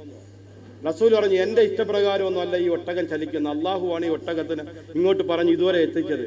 ഈ ഒട്ടകം ആരെ വീട്ടിലും മുട്ടുകുത്തും അവിടെ ഇറങ്ങുമെന്ന് പറഞ്ഞു. ഒരു പാവപ്പെട്ട സഹാബി വരുന്നുണ്ട്, അബൂ അയ്യൂബുൽ അൻസാരി. നിങ്ങളൊക്കെ കേട്ടിട്ടുണ്ടാവും. അദ്ദേഹം വിചാരിച്ചു ഞാൻ പിടിച്ചിട്ടും വിളിച്ചിട്ടൊന്നും കാര്യമില്ല, മണ്ണ് വെച്ച് ചെറിയൊരു വീടുണ്ടാക്കണം, എന്റെ വീട്ടിൽ റസൂൽ വരാനാ. അല്ലെങ്കിൽ എന്റെ വീട്ടിൽ റസൂൽ താമസിക്കാനാ? അബു അയ്യൂബ് അൻസാരി റളിയല്ലാഹു അൻഹുവിനേക്കാൾ കോടീശ്വരന്മാരായ അബൂ ത്വൽഹത്തുൽ അൻസാരി ഉണ്ട്, അബ്ദുറഹ്മാൻ ഇബ്നു ഔഫ് ഉണ്ട്. ഇതാണ് ഖുബാ സ്ഥലം. നമുക്ക് ഇവിടെയാണ് അബൂ അയ്യൂബ് അൻസാരിയുടെ വീട്. ഇവിടെയായിരുന്നു നമുക്ക് അബൂ അയ്യൂബ് അൻസാരിയുടെ വീട്. ആ നടുക്കായിരുന്നു, അവിടെ ഇരുന്ന് അബൂ അയ്യൂബ് അൻസാരിയുടെ വീട്. ഈ ഖുബാ ഗോത്രത്തിൽ ഒട്ടകയർത്തി അത്ഭുതം പോലെ അബൂ അയ്യൂബ് അൻസാരിയുടെ വീട്ടിൽ മുമ്പാണ് മുട്ടുകുത്തി. അബൂ അയ്യൂബ് അൻസാരിയുടെ വീട്ടിന്റെ മുമ്പിൽ മുട്ടുകുത്തി നബി തങ്ങൾ അവിടെ ഇറങ്ങി. അബൂ അയ്യൂബ് അൻസാരിക്ക് ഒരു പ്രതീക്ഷയില്ല ആര് വരുമെന്നുള്ള. ഓടിച്ചെന്ന് ഭാര്യയുടെ അടുത്ത് പറഞ്ഞു, പെട്ടെന്ന് തൂക്ക്, പെട്ടെന്ന് വാര്, അവിടെ നിന്ന് അതെടുത്ത് മാറ്റി ഇതെടുത്ത് മാറ്റി. റസൂൽ എന്റെ വീട്ടിൽ വന്ന് തൊപ്പിയൊക്കെ ഊരി എറിയാൻ തുടങ്ങി. അല്ലോ ഞാൻ എന്തോ ചെയ്യും, തങ്ങൾക്ക് എന്തോ കൊടുക്കും, തങ്ങളെ എവിടെ കിടത്തും, തങ്ങൾക്ക് തലയിൽ വയ്ക്കാൻ എന്തോ കൊടുക്കും. എന്തായാലും എല്ലാം കൂടെയൊക്കെ വലിച്ചു വാരി ശരിയാക്കി മോളിലത്തെ നിലയങ്ങ് ശരിയാക്കി മണ്ണ് വെച്ച് കട്ടയിട്ട്. ഇപ്പോഴും മലയിലെ ചെന്നേക്കാണ് അങ്ങനത്തെ വീട്. തങ്ങൾ അവിടെ വിരിച്ച് അവിടെ കസ്തൂരിയേക്കാൾ വാസന. അബൂ അയ്യൂബ് അൻസാരി പറയണ, എന്റെ വീട് മൊത്തം അങ്ങ് കസ്തൂരി കൊണ്ടങ്ങ് വാസനയായി, എന്റെ വീട് മൊത്തം അങ്ങ് പ്രകാശിക്കാൻ തുടങ്ങി. രാത്രി ചന്ദ്രൻ ഉദിച്ചതുപോലെ എന്റെ വീടിന്റെ പ്രകാശം ആകാശത്തിൽ നിന്ന് ചന്ദ്രനെ ഇറങ്ങി വന്നതുപോലെ രാത്രി തങ്ങൾ അങ്ങ് ഉറങ്ങാൻ വേണ്ടി കിടന്ന്. അബൂ അയ്യൂബ് അൻസാരി ഭാര്യ നിലത്ത് കിടന്ന്. അബൂ അയ്യൂബ് അൻസാരി ചാടി എഴുന്നേറ്റിട്ട് പറയും, റസൂലുള്ളാഹിയുടെ തല അവിടെ ഇടാമല്ലോ, ഞാൻ കാല് നീട്ടുന്നു. പെട്ടെന്ന് തിരിഞ്ഞ് ഇങ്ങോട്ട് കിടക്കും. വീണ്ടും ഉറക്കത്തിൽ നിന്ന് ഞെട്ടി എഴുന്നേറ്റ് റസൂലിന്റെ തലയുടെ ഭാഗത്തായിരിക്കും നമ്മുടെ കാല്. തിങ്കളാഴ്ച തങ്ങൾ അവിടെ കിടന്ന്, ചൊവ്വാഴ്ച അവിടെ കിടന്ന്, ബുധനാഴ്ച അവിടെ കിടന്ന്. ഈ 3 ദിവസം ഇവർ ഉറങ്ങിയിട്ടില്ല. ഈ 3 ദിവസവും ഇവരെന്ത് ചെയ്തിട്ടില്ല. ഈ 3 ദിവസത്തിനിടയിൽ മദീനയിൽ ഖുബാഉ പള്ളി തങ്ങളുടെ കൈകൊണ്ട് നിർമ്മിക്കുകയാണ്. ഖുബാഉ പള്ളി തങ്ങളുടെ കൈകൊണ്ട് തങ്ങൾ നിർമ്മിക്കുന്നു. ആദ്യമായി മദീനയിൽ തങ്ങൾ നിർമ്മിച്ച പള്ളിയാണ് ഖുബാഉ പള്ളി. അല്ലാഹുവിന്റെ റസൂല് പറഞ്ഞു, ആരെങ്കിലും വീട്ടിൽ നിന്ന് ഓതുവെടുത്ത് ആരെങ്കിലും എന്റെ ഖുബാഉ പള്ളിയിലേക്ക് വന്ന് 2 റക്അത്ത് നിസ്കരിച്ചാൽ ഒരു ഉംറ ചെയ്ത കൂലി കിട്ടുമെന്ന് മുഹമ്മദ് മുസ്തഫ. അതുകൊണ്ട് തന്നെ ഖുബാഉ പള്ളിയില് 2 റക്അത്ത് നിസ്കരിച്ചാല് ഒരു ഉംറ ചെയ്ത കൂലിയുണ്ട്. ഇതാണ് ഖുബാഉ പള്ളി.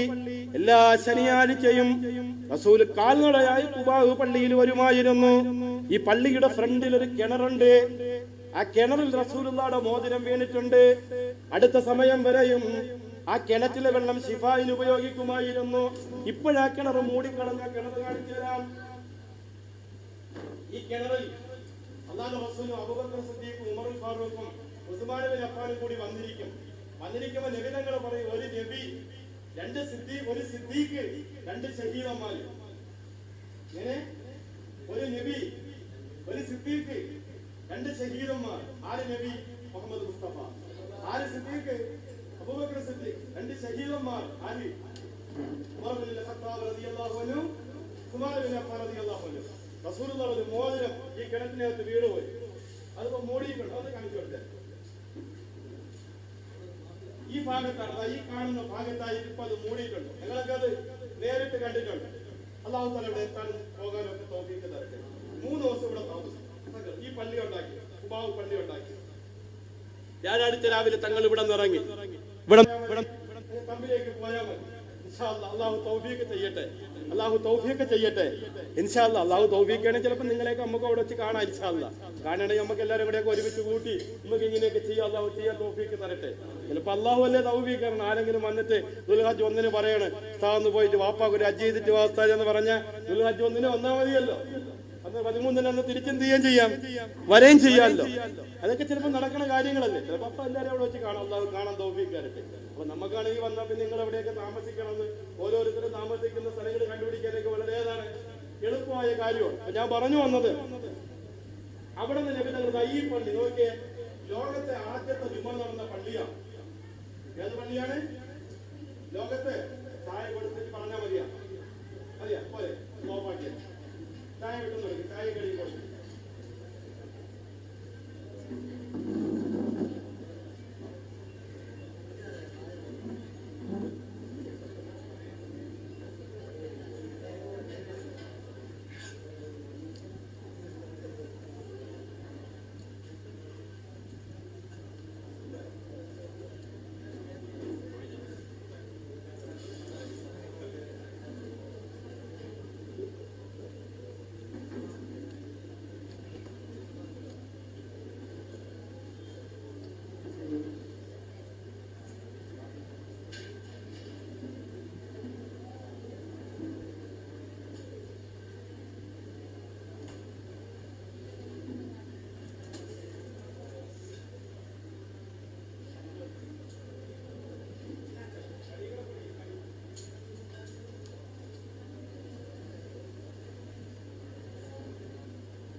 എന്റെ വലത് കൈ തളരട്ടെ എന്ന് പറഞ്ഞു. പിന്നെ എന്ത് ചെയ്തില്ല, കൈ പൊങ്ങിയില്ല എന്നാണ്. ഫലം യറുഫയില ഫമിഹാന്ന, വായിലേക്ക് പിന്നെ പൊങ്ങിയില്ല എന്നാണ്.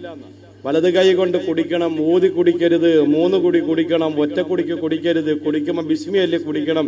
കുടിക്കുന്നവർ ഇരുന്ന് കുടിക്കണം, നിന്ന് കുടിക്കുന്നവർക്ക് ശിഫയില്ല. നിങ്ങൾ മക്കത്തോട്ട് പോകുമ്പം ഇതൊക്കെ പരിഗണിച്ചിരിക്കണം. അപ്പൊ അല്ലെങ്കിൽ ആളുകൾ ചിന്തിക്കുക അവർ ഏത് നാട്ടിൽ നിന്ന് വന്നവരാ, എന്ത് സ്വഭാവക്കാരാ എന്നൊക്കെ എന്ത് ചെയ്യും. അതെല്ലാവരും പ്രത്യേകത മറ്റുള്ളവർക്ക് എടുത്ത് കൊടുത്തില്ല നമ്മൾ എടുക്കാവ്. മറ്റുള്ളവർക്ക് ഖിദ്മത്ത് ചെയ്യണം. ഖിദ്മത്ത് ചെയ്യുമ്പോൾ എന്താ, സഹാബാക്കളോട് ചോദിച്ചു സ്വർഗം വേണോ അള്ളാഹു വേണോ? സഹാബാക്കൾ എന്ത് പറഞ്ഞു? ഞങ്ങൾക്ക് അള്ളാഹുവിനെ വേണോന്ന് പറഞ്ഞു. അവർ പറഞ്ഞു ഖിദ്മത്ത് ചെയ്യുക, ഖിദ്മത്ത് ചെയ്ത അള്ളാഹുവിനെ കിട്ടും, നിസ്കരിച്ചാൽ സ്വർഗം കിട്ടും. അവ നിസ്കരിച്ചാൽ നിങ്ങൾക്ക് സ്വർഗം കിട്ടും, ഖിദ്മത്ത് ചെയ്ത അള്ളാഹുവിനെ കിട്ടും. അള്ളാഹുവിനെ കിട്ടിയ ഏതും കിട്ടും, സ്വർഗവും കിട്ടും. പക്ഷെ സ്വർഗം കിട്ടിയ ആരെ കിട്ടണമെന്നില്ല, അള്ളാഹുവിനെ കിട്ടണമെന്നില്ല. അപ്പൊ എല്ലാ കാര്യങ്ങളും അൽഹംദുലില്ലാ നിങ്ങളെ പരിഗണിക്കുക. നമുക്ക് ഇൻഷാ അല്ലാഹ് പെട്ടെന്ന് പറഞ്ഞു തീർക്കാൻ സഹിക്കാൻ വയ്യാത്ത ചൂട് ഉണ്ടെന്ന് എനിക്കറിയാം. വളരെ അത്യന്താപേക്ഷിതമായ മദീന നമ്മൾ അല്പം പറയാതെ നിർത്തിപ്പോയ അതൊരു അദബ് കേടും മര്യാദക്കേടും ആവുന്നത് കൊണ്ടാണ് മദീന പറഞ്ഞിട്ട് നിർത്താൻ വേണ്ടിയിട്ട് വളരെ സ്പീഡിന് പോകുന്നത്. ഇതാണ് ലോകത്തെ ആദ്യത്തെ ജുമഅ നടന്ന പള്ളി. ഇവിടുത്തെ ഖത്തീബിന്റെ പേരറിയാമോ?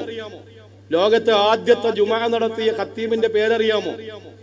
അസ്അദ് ബിൻ സുറാറ എന്നാണ്. ലോകത്ത് ആദ്യം ഖത്തീബ് ജുമഅ നടത്തിയ ഖത്തീബിന്റെ പേര് അസ്അദ് ബിൻ സുറാറ എന്നാണ്. ഇദ്ദേഹത്തിന് ആ സഹാബി വരുന്ന ജന്നത്തുൽ ബഖീലടക്ക നബിതങ്ങൾ അന്ന് ആ വെള്ളിയാഴ്ച തങ്ങൾ അവിടെ ജുമാ നിസ്കരിച്ചു. അന്ന് മദീനത്ത് പള്ളിയൊന്നുമില്ല. അവിടെ നിന്ന് നബി സല്ലല്ലാഹു അലൈഹി വസല്ലം തങ്ങൾ ഇറങ്ങി ഇപ്പൊ മദീനത്ത് പള്ളി നിൽക്കുന്ന സ്ഥലത്തെത്തി. ശ്രദ്ധിച്ച് കേൾക്കണേ, മദീനത്ത് പള്ളി എത്തി നിൽക്കുന്ന സ്ഥലത്തെത്തി. മഹാനായ അബൂബക്കർ സിദ്ദീഖ് റളിയല്ലാഹു അൻഹു 2 യതീമീങ്ങളായ മക്കളുടെ വസ്തു വലിയ വില കൊടുത്തു വാങ്ങിയിട്ട് 1200 സ്ക്വയർ ഫീറ്റ് വരുന്ന മദീനത്തെ പള്ളി ഈന്തപ്പന ഓല കൊണ്ട് തങ്കാഭരണം ചാർത്തിയിട്ടില്ലാത്ത, പട്ടുമെത്ത വിരിച്ചിട്ടില്ലാത്ത, ഇന്നത്തെ മോഡലൊന്നും ഇല്ലാത്ത ഒരു പള്ളി അല്ലാഹുവിന്റെ റസൂല് 1200 സ്ക്വയർ ഫീറ്റിന് നിർമ്മിച്ചു. അതാണ് അല്ലാഹുവിന്റെ റസൂലിന്റെ തൃക്കരം കൊണ്ട് നിർമ്മിച്ച പള്ളി. ആ പള്ളിയിലാണ് 50 റക്അത്ത്. ഒരു നന്മയ്ക്ക് 50,000 പ്രതിഫലം അള്ളാഹു നിശ്ചയിച്ചിരിക്കുന്നത്. അവിടെ 15 കിലോമീറ്റർ അള്ളാഹു ഹറമായിട്ട് നിശ്ചയിച്ചു. അവിടെ അള്ളാഹുവിന്റെ റസൂല് 10 കൊല്ലം ജീവിച്ചു. 10 കൊല്ലത്തിനിടയിൽ മദീന മുഴുവനും ഇസ്ലാമിക രാജ്യമായി. ലോകം മുഴുവനും മദീന ശ്രദ്ധിക്കാൻ തുടങ്ങി. അള്ളാഹുവിന്റെ റസൂല് വഫാത്തായി മദീനയിൽ അടക്കി.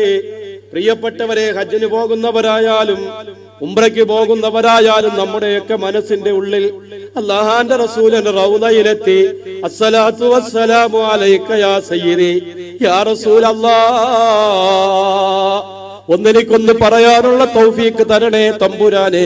അള്ളാഹു നമുക്ക് ആ തൗഫീക്ക് തന്നിരിക്കുകയാണ്. നമ്മൾ മദീനയിലെത്തിയാൽ ആദ്യത്തെ സുന്നത്ത് 2 റക്അത്ത് തഹിയ്യത്ത് നിസ്കരിക്കണം. മദീനത്ത് പള്ളിയിലെ രാത്രിയാണ് നിങ്ങൾ എത്തുന്നതെങ്കിൽ പള്ളി പൂട്ടിയിട്ടുണ്ടാകും. പള്ളിയുടെ ഫ്രണ്ടിൽ ഇതുപോലെ കൊട കാണാം. ആ കൊടയുടെ അടിയിലായിട്ട് ചെന്നിട്ട് 2 റക്അത്ത് തഹിയ്യത്ത്. ഈ കാണുന്ന കൊടയുടെ അടിയിലായിട്ട് 2 റക്അത്ത് തഹിയ്യത്ത് മദീനത്ത് പള്ളിയിൽ നിസ്കരിച്ചിട്ട് ഒരു പക്ഷേ അന്ന് രാത്രി റൗള ശരീഫിൽ കയറാൻ പറ്റണമെന്നില്ല. ഒരു കൊല്ലത്തിൽ ഒരിക്കൽ ഒരാൾക്കേ കയറാൻ പറ്റൂ, ഒരു പ്രാവശ്യം. ഈ ഹജ്ജിന് പോകുന്നവർ തന്നെ ഈ കൊല്ലത്തിനിടയിൽ ഉംറയ്ക്ക് പോയി റൗള ശരീഫിൽ കയറിയിട്ടുണ്ടെങ്കിൽ ഈ ഹജ്ജ് യാത്രയിൽ റൗള ശരീഫിൽ കയറാൻ പറ്റൂല. കാരണം വർഷത്തിൽ ഒരൊറ്റ പ്രാവശ്യം മാത്രമേ റൗള പെർമിറ്റ് നമുക്ക് ആ പാസ്പോർട്ട് നമ്പറിൽ അനുവദിക്കുകയുള്ളൂ. അതുകൊണ്ട് ഇപ്പം നമുക്ക് ചെയ്യാൻ പറ്റുന്നത് പച്ചക്കുബ്ബയുടെ അടിവാരത്തിലേക്ക് നമ്മളെല്ലാവരും ഒരുമിച്ച് പോവുക. ഗവൺമെന്റിൽ പോകുന്നവർ അമീർ ഉണ്ടോ ഇല്ലയോ എന്ന് നോക്കേണ്ടതില്ല. റൂമിൽ നിന്ന് എഴുന്നേറ്റ് കൂട്ടമായിട്ട് മദീനത്ത് പള്ളിയിലേക്ക് ചെന്നിട്ട്, മദീനയിൽ അടുത്തായിരിക്കും ഗവൺമെന്റ് ഗ്രൂപ്പിൽ പോകുന്നവർക്കും പ്രൈവറ്റ് ഗ്രൂപ്പിൽ പോകുന്നവർക്കുമെല്ലാം മദീനയിൽ അടുത്തായിരിക്കും. നിശ്ചിത കിലോമീറ്ററിനുള്ളിലായിരിക്കും. അസീസയിലാണെങ്കിലും അടുത്ത് തന്നെ. കാരണം ബസ്സിൽ നിന്ന് ഇറങ്ങിയാൽ നമ്മൾ സാധാരണ അവിടെ താമസിക്കുന്ന ആളുകൾ പോകുന്നതിന്റെ അത്രയും ദൂരം ഉണ്ടാവൂല. അത്ര അടുത്താണ് അസീസിയക്കാർക്കുള്ള ബസ് സ്റ്റാൻഡ് മക്കയിലെ. എല്ലാ നിലയിലും ഖൈർ തന്നെ. അള്ളാഹു അനുഗ്രഹിക്കട്ടെ. ഈ പച്ചക്കുബ്ബയുടെ അടിവാരത്തിലേക്ക് ചെന്ന് റൗള ശരീഫിലേക്ക് ഇങ്ങനെ തിരിയണം. തിരിഞ്ഞു നിന്നുകൊണ്ട് അസ്സലാത്തു വസ്സലാമു അലൈക യാ റസൂലല്ലാഹ് പറഞ്ഞേ. സലാത്തു വസ്സലാമു അലൈക യാ ഹബീബല്ലാഹ്. സലാത്തു വസ്സലാമു അലൈക യാ നബിയല്ലാഹ്. സലാത്തു വസ്സലാമു അലൈക യാ റഹ്മത്തൽ ആലമീൻ. ഉബല്ലിഗു മൻ സല്ലമ അലൈക യാ റസൂലല്ലാഹ്. അസ്സലാത്തു വസ്സലാമു അലൈക യാ റസൂലല്ലാഹ്, എനിക്ക് എന്നോട് സലാം പറഞ്ഞറിയിച്ച മുഴുവൻ ആളുകളുടെയും സലാം ഞാൻ അറിയിക്കുന്നു നബിയേ. ഹാജിമാരെ നമ്മൾ അങ്ങോട്ട് പോയി കാണണം. ഷാനാ സാഹിബ് ഇപ്പൊ ദുആക്ക് വിളിച്ചില്ലെങ്കിലും കുഴപ്പമില്ല, നമുക്ക് പോകാം. കല്യാണത്തിനോ നേർച്ചയ്ക്കോ ആണെങ്കിൽ വിളിക്കാതെ പോകാൻ പറ്റൂല. ഹജ്ജിന് പോകുന്നതുകൊണ്ട് നമ്മൾ അങ്ങോട്ട് ചെല്ലണം. നമ്മൾ അങ്ങോട്ട് ചെന്ന് കണ്ട് ദ്വാരക്കാൻ പറഞ്ഞ് റസൂലുള്ളാഹിയുടെ റൗളാ ശരീഫിലെത്തുമ്പോൾ എങ്ങനെ സലാം പറയേണ്ടത്? ഇബ്രാഹിം എന്നവരുടെ മകൻ ഷാജറുദ്ദീൻ ദായി അള്ളാഹുവിന്റെ റസൂലിന് ഒരു സലാം പറഞ്ഞിട്ടുണ്ട്. അസ്സലാത്തു വസ്സലാമു അലൈക യാ റസൂലല്ലാഹ്, ഇത്രയും പറയണം. റസൂലുള്ളാഹിക്ക് ഒരു സലാം പറഞ്ഞു തരാട്ടാ, സലാമൊന്നും ആവൂല. ഇങ്ങനെ അവരുടെ മകൾ ഫാത്തിമ ബീവി റസൂലുള്ളാഹിക്ക് ഒരു സലാം പറഞ്ഞിട്ടുണ്ട്. എന്നിട്ട് എന്ത് പറയണം? സലാത്തു വസ്സലാമു അലൈക ഇന്ന ലില്ലാഹി മലായികത്തൻ, അല്ലാഹുവിന് ചില മലക്കുകളുണ്ട്.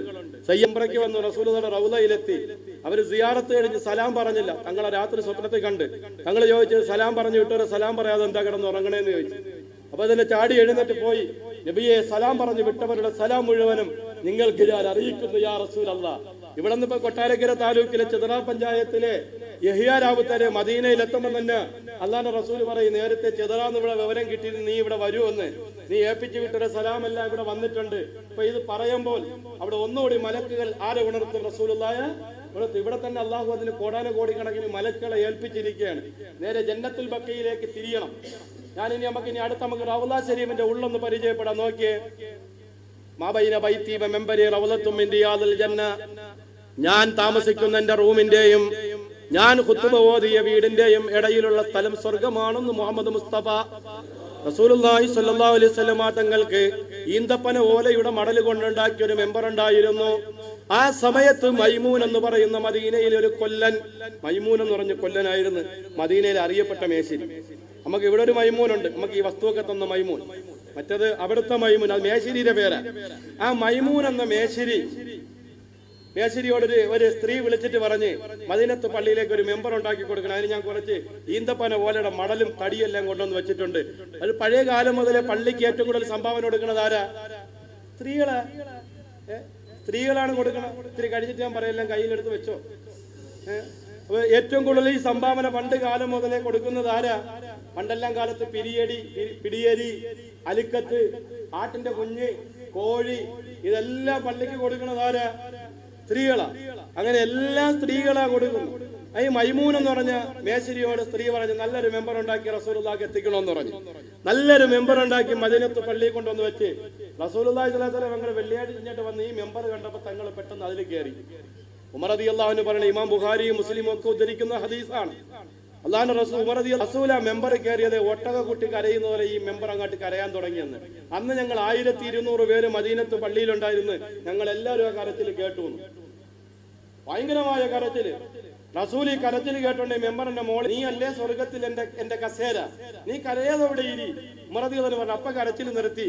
റസൂൽ ഇറങ്ങി വന്ന് ഇത് പറഞ്ഞില്ലായിരുന്നെങ്കിൽ ഈ മെമ്പർ ഖിയാമത്ത് നാൾ വരെ എവിടെ ഇരുന്ന് കരഞ്ഞോണ്ടിരുന്ന അവിടെ നിന്ന് കരഞ്ഞോണ്ടിരുന്നത്. അള്ളാന്റെ റസൂലിന്റെ മൂജിസത്ത്, അതിനാണ് മൂജിസത്ത് എന്ന് പറയുന്നത്. നിങ്ങൾക്ക് വിശ്വാസമായ എല്ലാവർക്കും ആർക്കെങ്കിലും വല്ല വിശ്വാസ കുറവുണ്ടോ? അള്ളാഹു കാത്തുരക്ഷിക്കട്ടെ. അങ്ങനെ മനസ്സിൽ വല്ലതും വന്നു പോയിട്ടുണ്ടെങ്കിൽ കളഞ്ഞേരെ ഇടത്തോട്ട് തിരിഞ്ഞ് ഇങ്ങനെയാക്കി അഊദുബില്ലാഹി മിനശ് ശൈത്താനിർ റജീം പറ കിടഞ്ഞ മാബൈന ബൈത്തി. അറബിയിലെ വീടിന് എന്താ പറയുന്നത്? അല്ല, അറബിയിലെ വീടിന് പറയുന്നത് ദാറ് എന്നാണ്. കഴിച്ചിട്ടില്ല.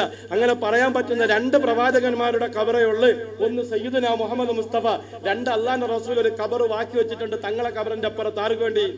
ഈസാ നബിക്ക് വേണ്ടി. നോക്ക്, ഇതാണ് ശരിക്കും തങ്ങൾ അന്ത്യവിശ്രമം കൊള്ളുന്ന സ്ഥലം. അതിന് മുമ്പ് നമ്മൾ പറഞ്ഞ മാബൈന ബൈത്തി വ മെമ്പരി, അവിടെ 2 റക്അത്ത് നിസ്കരിക്കാൻ നമ്മൾ ആഗ്രഹിക്കുന്നത്. അവിടെ 2 റക്അത്ത് നിസ്കരിക്കുന്നത് സ്വർഗ്ഗത്തിൽ നിസ്കരിച്ചതുപോലെയാണ്. അള്ളാഹു തൗഫീഖ് തരട്ടെ. നമ്മുടെ ആളിൽ കയറി ഉടനെ എന്ത് പറയാ? കൈ കെട്ടും, ഓതി, സൂറത്തുമില്ല, ഒന്നുമില്ല. സലാം കഴിഞ്ഞിട്ടുണ്ട്. പെട്ടെന്ന് നിസ്കാരം കഴിഞ്ഞ സലാം വീട്ടിൽ ബാക്കിൽ പോലീസാണ് പറഞ്ഞു 1 മിനിറ്റ് കൊണ്ട് ഒരാൾക്ക് 5 മിനിറ്റ് ഉണ്ടപ്പോ 5 മിനിറ്റ് ഉണ്ടെന്നുകൊണ്ട് ശരിക്കും കൈ കെട്ടി സുജൂദിലോട്ട് അങ്ങാണ്ട് കിടന്ന് ശരിക്കും ദുആ ചെയ്യണം. ആരും നിസ്കരിക്കുന്നവരെന്ത് ചെയ്യൂല? ഏറ്റവും അവസാന ശക്തി ഇറക്കോളൂ. 2 റക്അത്ത് വലിയ സൂറത്ത് ഓതി അങ്ങോട്ട് ദുആ നിസ്കരിച്ച് സലാം വീട്ടിലൂടെ സ്വർഗത്തിൽ ഇരിക്കാൻ കിട്ടിയ സമയമാണ് ഇത്. ആളുകൾ അങ്ങോട്ട് ചെന്ന ഉടനെ സ്പീഡ് കൂട്ടി നിസ്കരിച്ച് പെട്ടെന്ന് തന്നെ പോലീസ് വന്ന് ബേക്കിലടിച്ചെടുത്ത് കളയും. അല്ലാഹു അതിന് നമുക്ക് തൗഫീഖ് ചെയ്യട്ടെ. അത് കഴിഞ്ഞ് നേരെ റസൂലുള്ളാഹിയുടെ റൗളയിലേക്ക് വരെയാണ്. നോക്ക്, ഇതിന്റെ ഉള്ളിലാണ് റസൂലുള്ളാഹി അടക്കിയിരിക്കുന്നത്. ഇതിന് തൊട്ടപ്പുറത്തുള്ള ഖബറാണ് ഈസാ നബിക്ക് വേണ്ടി വാക്കി വെച്ചിരിക്കുന്നത്. ആ സ്ഥലം ഈസാ നബിക്ക് വേണ്ടി വാക്കി വെച്ചിരിക്കുകയാണ്. അള്ളാഹുവിന്റെ റസൂൽ പറഞ്ഞു ഈസാ നബിക്ക് വേണ്ടി വാക്കിയാണ്. ഇതാണ് റസൂലുള്ളാഹിയുടെ റൗള. അല്ലാഹു നമുക്ക് അവിടെ എത്താൻ തൗഫീഖ് തരട്ടെ. അവിടുന്ന് ഒരു സലാം പറയാൻ തൗഫീഖ് തരട്ടെ. അവിടെ ഓടുന്ന് സലാം അടക്കാൻ തൗഫീഖ് തരട്ടെ. അവിടെ നിന്നുകൊണ്ട് ഇങ്ങനെ പറയണം, കൈ ഇങ്ങനെ വെക്കണമെന്ന് വെച്ചേ. അസ്സലാത്തു വസ്സലാമു അലൈക യാ റസൂലല്ലാഹ്, അസ്സലാത്തു വസ്സലാമു അലൈക യാ ഹബീബല്ലാഹ്, അസ്സലാത്തു വസ്സലാമു അലൈക യാ നബിയല്ലാഹ്, അസ്സലാത്തു വസ്സലാമു അലൈക യാ റഹ്മതൽ ലിൽ ആലമീൻ. അത് പറഞ്ഞിട്ട് ജസല്ലാഹു അൻക ഖൈറൽ ജസായി യാ റസൂലല്ലാഹ് എന്ന് പറഞ്ഞ് നേരെ അബൂബക്കർ സിദ്ദീഖ് റളിയല്ലാഹു അൻഹു ഖബറിന്റെ അടുക്കൽ വന്നു. ലുംബൽ ഹബീബ ഇലൽ ഹബീബ്. അല്ലാഹുവിന്റെ റസൂൽ വഫാവാന്റെ റസൂലുള്ളാഹിയുടെ ഖബറിൽ നിന്ന്, റസൂലുള്ളാഹിയുടെ റൗളയിൽ നിന്ന് അബൂബക്കർ സിദ്ദീഖ് വഫാത്തായ ദിവസം ഒരു അശരീരി കേട്ടു. ലുമ്മൽ ഹബീബ ഇലൽ ഹബീബ്. ഹബീബിനെ ഹബീബിന്റെ ഓരത്തടക്കുവീൻ. അങ്ങനെയാ അബൂബക്കർ സിദ്ദീഖ് റളിയല്ലാഹു അൻഹു അവിടെ അടക്കുന്നത്. മൂന്നാമത്തെ ഖബറാണ് സയ്യിദുനാ ഉമർ ഇബ്നുൽ ഖത്താബ്. ആയിഷ ബീവിക്ക് വേണ്ടി വാക്കിയിട്ടിരുന്ന സ്ഥലമാണ്. ഭർത്താവിന്റെയും റസൂലുള്ളാഹിയുടെയും ഇടയിലായിട്ട് ആയിഷ ബീവി അടക്കാൻ വേണ്ടി, വാപ്പയുടെ അടുത്തടക്കാൻ വേണ്ടി വാക്കിയിട്ടിരുന്ന സ്ഥലമാണ്. ബഹുമാനപ്പെട്ട ഉമർ ഫാറൂഖ് സുബഹി നിസ്കരിച്ചു കൊണ്ട് നിൽക്കുമ്പോൾ അബൂ ലുഅ്ലുഅത്തുൽ ഫൈറൂസി എന്ന ജൂതൻ ചാടി കുത്തുകയാണ്. കുത്തുകൊണ്ട് മിഹ്റാബിൽ വീണ് പിടഞ്ഞുകൊണ്ടിരിക്കുന്നു. ആ പിടച്ചിൽ നിന്ന് എഴുന്നേറ്റിട്ട് മകനോട് ചോദിച്ചു, സുബഹി പൂർത്തിയാക്കിയോ? മകൻ പറഞ്ഞു, ഞാൻ സുബഹി പൂർത്തിയാക്കി യാ റസൂലല്ലാഹ്. ഉമറെ, ഞാൻ പൂർത്തിയാക്കി വാപ്പാ. സമയത്ത് പറഞ്ഞ അവിടെ ഒരു ഖബറിന്റെ സ്ഥലം ബാക്കിയുണ്ട്. ആയിഷ ബീവിയുടെ അടുത്ത് പോയിട്ട് ചോദിക്കും, ഉമറിന് തരുമോ? ഉമറിന് തരുമോ? ആയിഷ ബീവി റളിയല്ലാഹു അൻഹ അടുക്കൽ ചെന്ന് അബ്ദുല്ലാഹി ഇബ്നു ഉമർ ചോദിച്ചപ്പോൾ ആയിഷ റളിയല്ലാഹു അൻഹ പറഞ്ഞു, എനിക്കിഷ്ടമാണ് അടക്കിക്കൊള്ളാൻ പറഞ്ഞു. അങ്ങനെയാണ് സയ്യിദുനാ ഉമർ ഇബ്നുൽ ഖത്താബിനെ അവിടെ അടക്കുന്നത്. ആ ഖബറിന്റെ അരികിൽ ചെന്ന് നിന്നുകൊണ്ട് യാ അമീറൽ മുഅ്മിനീൻ സയ്യിദുനാ ഉമർ ഇബ്നുൽ ഖത്താബ് റളിയല്ലാഹു അൻഹു, അസ്സലാമു അലൈക യാ അമീറൽ മുഅ്മിനീൻ എന്ന് സലാം പറയാൻ അല്ലാഹു നമുക്ക് തൗഫീഖ് ചെയ്യട്ടെ. അല്ലാഹു നമുക്ക് തൗഫീഖ് ചെയ്യട്ടെ. പ്രിയപ്പെട്ടവരെ, നമ്മൾ വെളിയിലേക്ക് ഇറങ്ങുന്നു. നേരെ ജന്നത്തുൽ ബഖയിലേക്ക് പോകുന്നു. നോക്കാം, 10,000 സഹാബാക്കള്, പ്രവാചകന്റെ പ്രിയപ്പെട്ട ഭാര്യമാര്, പ്രവാചകന്റെ പ്രിയപ്പെട്ട പത്നിമാര്, പ്രവാചകന്റെ പ്രിയപ്പെട്ട പൊന്നുമോള് ഫാത്തിമ, അല്ലാഹുവിന്റെ റസൂലിന്റെ മാമിമാര്, റസൂലുള്ളാഹിയുടെ വളർത്തുമ്മ, 4ാമത്തെ ഖലീഫ ഉസ്മാൻ ഇബ്നു അഫ്ഫാൻ. നോക്ക്, ഇത് വാദി അഹ്ലു ബൈത്താണ്. നേരെ നോക്ക്, സ്ത്രീകൾ ഇവിടെ നിന്ന് കണ്ടു, അവിടെ നിന്ന് ഇതുപോലെ കാണാൻ പറ്റൂല. ഇത് വാദി അഹ്ലു ബൈത്താണ്. ഈ കാണുന്നതാണ് ബീവി ഫാത്തിമ ബീവിയുടെ ഖബർ. നോക്ക്, ഈ കാണുന്നതാണ് ഫാത്തിമത്തു സഹ്റാ റളിയല്ലാഹു അൻഹയുടെ ഖബർ. റസൂൽ വഫാത്താകുന്നതിന് 6 മാസം മുമ്പ് ഫാത്തിമ ബീവി റസൂലുള്ളാഹിയുടെ അരികിൽ ഇരിക്കുകയാണ്. ലോകത്ത് ഇതുപോലെ ഒരു വാപ്പായെ സ്നേഹിച്ച മോളില്ല, ഇതുപോലെ ഒരു മോളെ സ്നേഹിച്ച വാപ്പായുമില്ല. റസൂലുള്ളാഹിയുടെ ജന്നൽ തുറക്കുമ്പോൾ ഫാത്തിമയുടെ വീട് കാണണം. അവിടുന്ന് റസൂൽ ഫാത്തിമ ബീവി തുറക്കുമ്പോൾ റസൂലുള്ളാഹിയുടെ വീട് കാണണം. ഒരു പ്രാവശ്യം ഫാത്തിമ ബീവി അവിടെ നിന്ന് മാറി താമസമായി. റസൂൽ ഉറങ്ങിയില്ല. സഹാബാക്കൾ പറഞ്ഞു, നബിയെ, നിങ്ങളുടെ വീടിനരികിലേക്ക് ഞങ്ങൾ ഫാത്തിമയെ കൊണ്ടുവരികയാണ്. അവിടെ കൊണ്ടുവന്ന് താമസിപ്പിക്കുന്നത് വരെയും അല്ലാഹുവിന്റെ റസൂൽ ഉറങ്ങിയിട്ടില്ല. മാത്രമല്ല, റസൂൽ ജീവിച്ചിരിക്കുമ്പോൾ തന്നെ 6 മക്കളും മരിച്ചുപോയി. മക്കള് ലോകത്തൊരു ഉപ്പമാർക്കും ഈ ഒരു അവസ്ഥ വന്നിട്ടില്ല. ഫാത്തിമ ബീവി മാത്രമാണ് റസൂലിന്റെ വഫാത്ത് സമയത്ത് ജീവിച്ചിരിക്കുന്നത്. മാത്രമല്ല, എന്റെ പ്രിയപ്പെട്ട സഹോദരിമാരെ, ഒരു ദിവസം 2 മക്കളുടെ തലാഖ് ഒരുമിച്ച് സംഭവിക്കുന്നു. അബൂലഹബിന്റെ 2 മക്കള് ഒരുമിച്ച് വന്ന് റസൂലുള്ളാഹിയുടെ 2 മക്കളെ തലാഖ് ചൊല്ലുന്നു. ലോകത്ത് റസൂൽ അനുഭവിച്ച ത്യാഗം. അല്ലാഹുവിന്റെ റസൂൽ ഫാത്തിമ ബീവിയുടെ ചെവിയിലെ ഹജ്ജ് കഴിഞ്ഞു വന്നിട്ട് പറഞ്ഞു, വാപ്പ മരിക്കും മോളെ, വാപ്പ മരിക്കും മോളെ. റസൂല് പറഞ്ഞു തീരണ്ട താമസം ഫാത്തിമ ബീവി പൊട്ടി പൊട്ടി കരയാൻ തുടങ്ങി. ഉമ്മയില്ലാത്ത ഈ മകൾക്കാര് യാ റസൂലല്ലാഹ്, വാപ്പയും പോവുകയാണോ വാപ്പ എന്ന് ചോദിച്ചിട്ട് കരഞ്ഞു.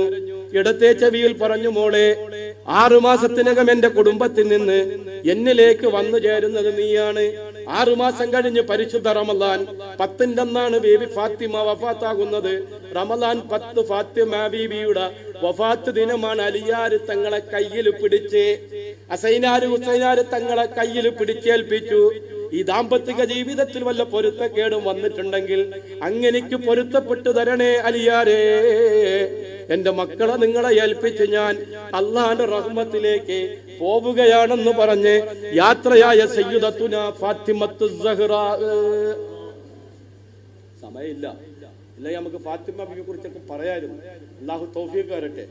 ഇൻഷാ അല്ലാഹ് ഇവിടെ നമ്മളൊരു വയലൊക്കെ വെക്കുന്നുണ്ട്. അപ്പം നിങ്ങൾ എല്ലാവരെയും വിളിക്കാം. നല്ല നല്ല തണുപ്പുള്ള സമയം നോക്കി ഇൻഷാ അല്ലാഹ് ഒരു വയലൊക്കെ വെക്കുന്നു. അതുപോലെ ഈ ബുധനാഴ്ചയൊക്കെ നടക്കുന്ന സ്വലാത്തിന് ദുആക്കൊക്കെ നിങ്ങൾ അപ്പോഴൊക്കെ നമുക്ക് പറയാം. അല്ലാഹു പറയാൻ തൗഫീഖ് തരട്ടെ.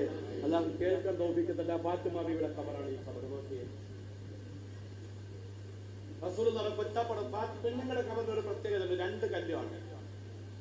ആണുങ്ങളുടെ ഖബറിന് ഒരു പ്രത്യേകത ഉണ്ട്. ഒരു കല്ലേ കാണും.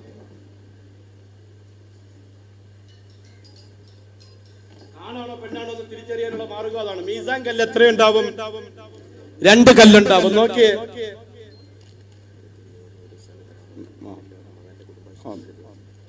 നോക്കിയേ. ഇനി റസൂലുള്ളാഹിയുടെ കൊച്ചാപ്പന്മാരെ ഖബറാണ്. അബ്ബാസ് റളിയല്ലാഹുവിന്റെ ഖബറാണ്. ആ കാണുന്ന ഖബർ അബ്ബാസ് റളിയല്ലാഹുവിന്റെ ഖബറാണ്. അതുപോലെ റസൂലുള്ളാഹിയുടെ കുടുംബത്തിൽപ്പെട്ടവരുടെ ഖബറാണ്. ഇനി നോക്ക്, റസൂലുള്ളാഹിയുടെ പെൺമക്കളുടെ ഖബർ നോക്ക്. ഈ കാണുന്ന ഖബർ റസൂലുള്ളാഹിയുടെ പെൺമക്കളുടെ ഖബറാണ്. സൈനബ, റുഖിയ, ഉമ്മു കുൽസൂം എന്ന 3 പെൺമക്കളുടെ ഖബറാണ്.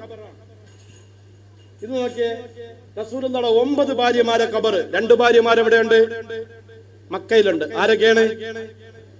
ഖദീജ ബീവി, മൈമൂം ബീവി. ഇവിടുത്തെ മൈമൂം മാമി ഓർമ്മിച്ചിരുന്നാൽ മതി. മൈമൂം ബീവി.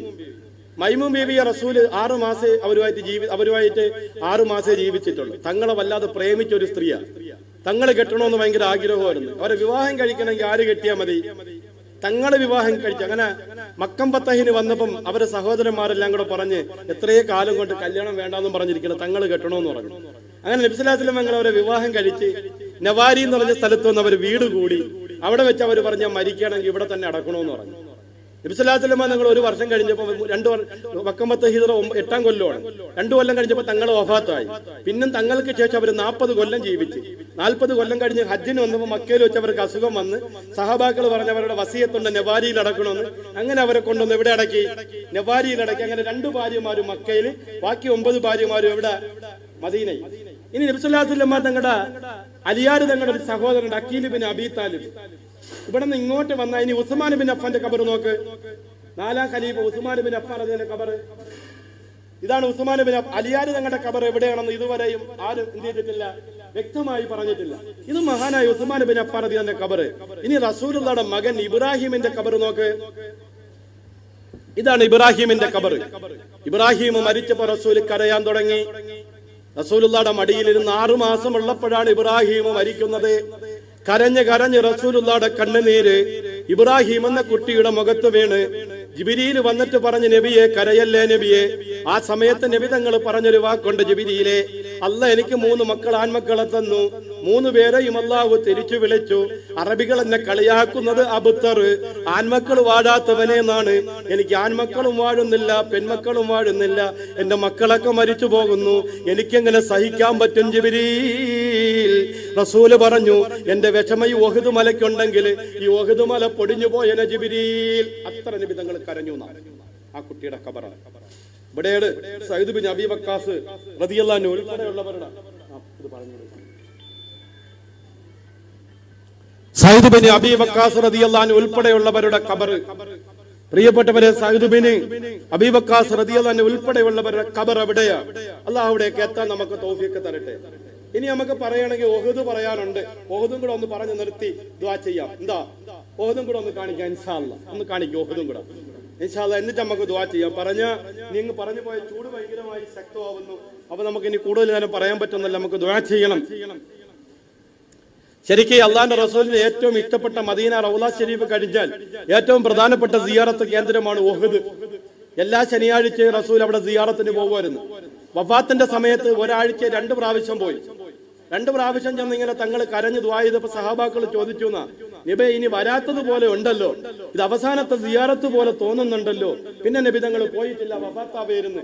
ഇവിടെയാണ് റസൂലുള്ളാഹിയുടെ കൊച്ചാപ്പ ഹംസത്തുൽ ഖറാർ റളിയല്ലാഹു അൻഹു അന്ത്യവിശ്രമം കൊള്ളുന്ന ഉഹദ് മലയാണ്. 5 കിലോമീറ്റർ നീളത്തിൽ കിടക്കുന്ന ഉഹദ് മല സ്വർഗത്തിൽ നിന്നുള്ള കാറ്റാണ്.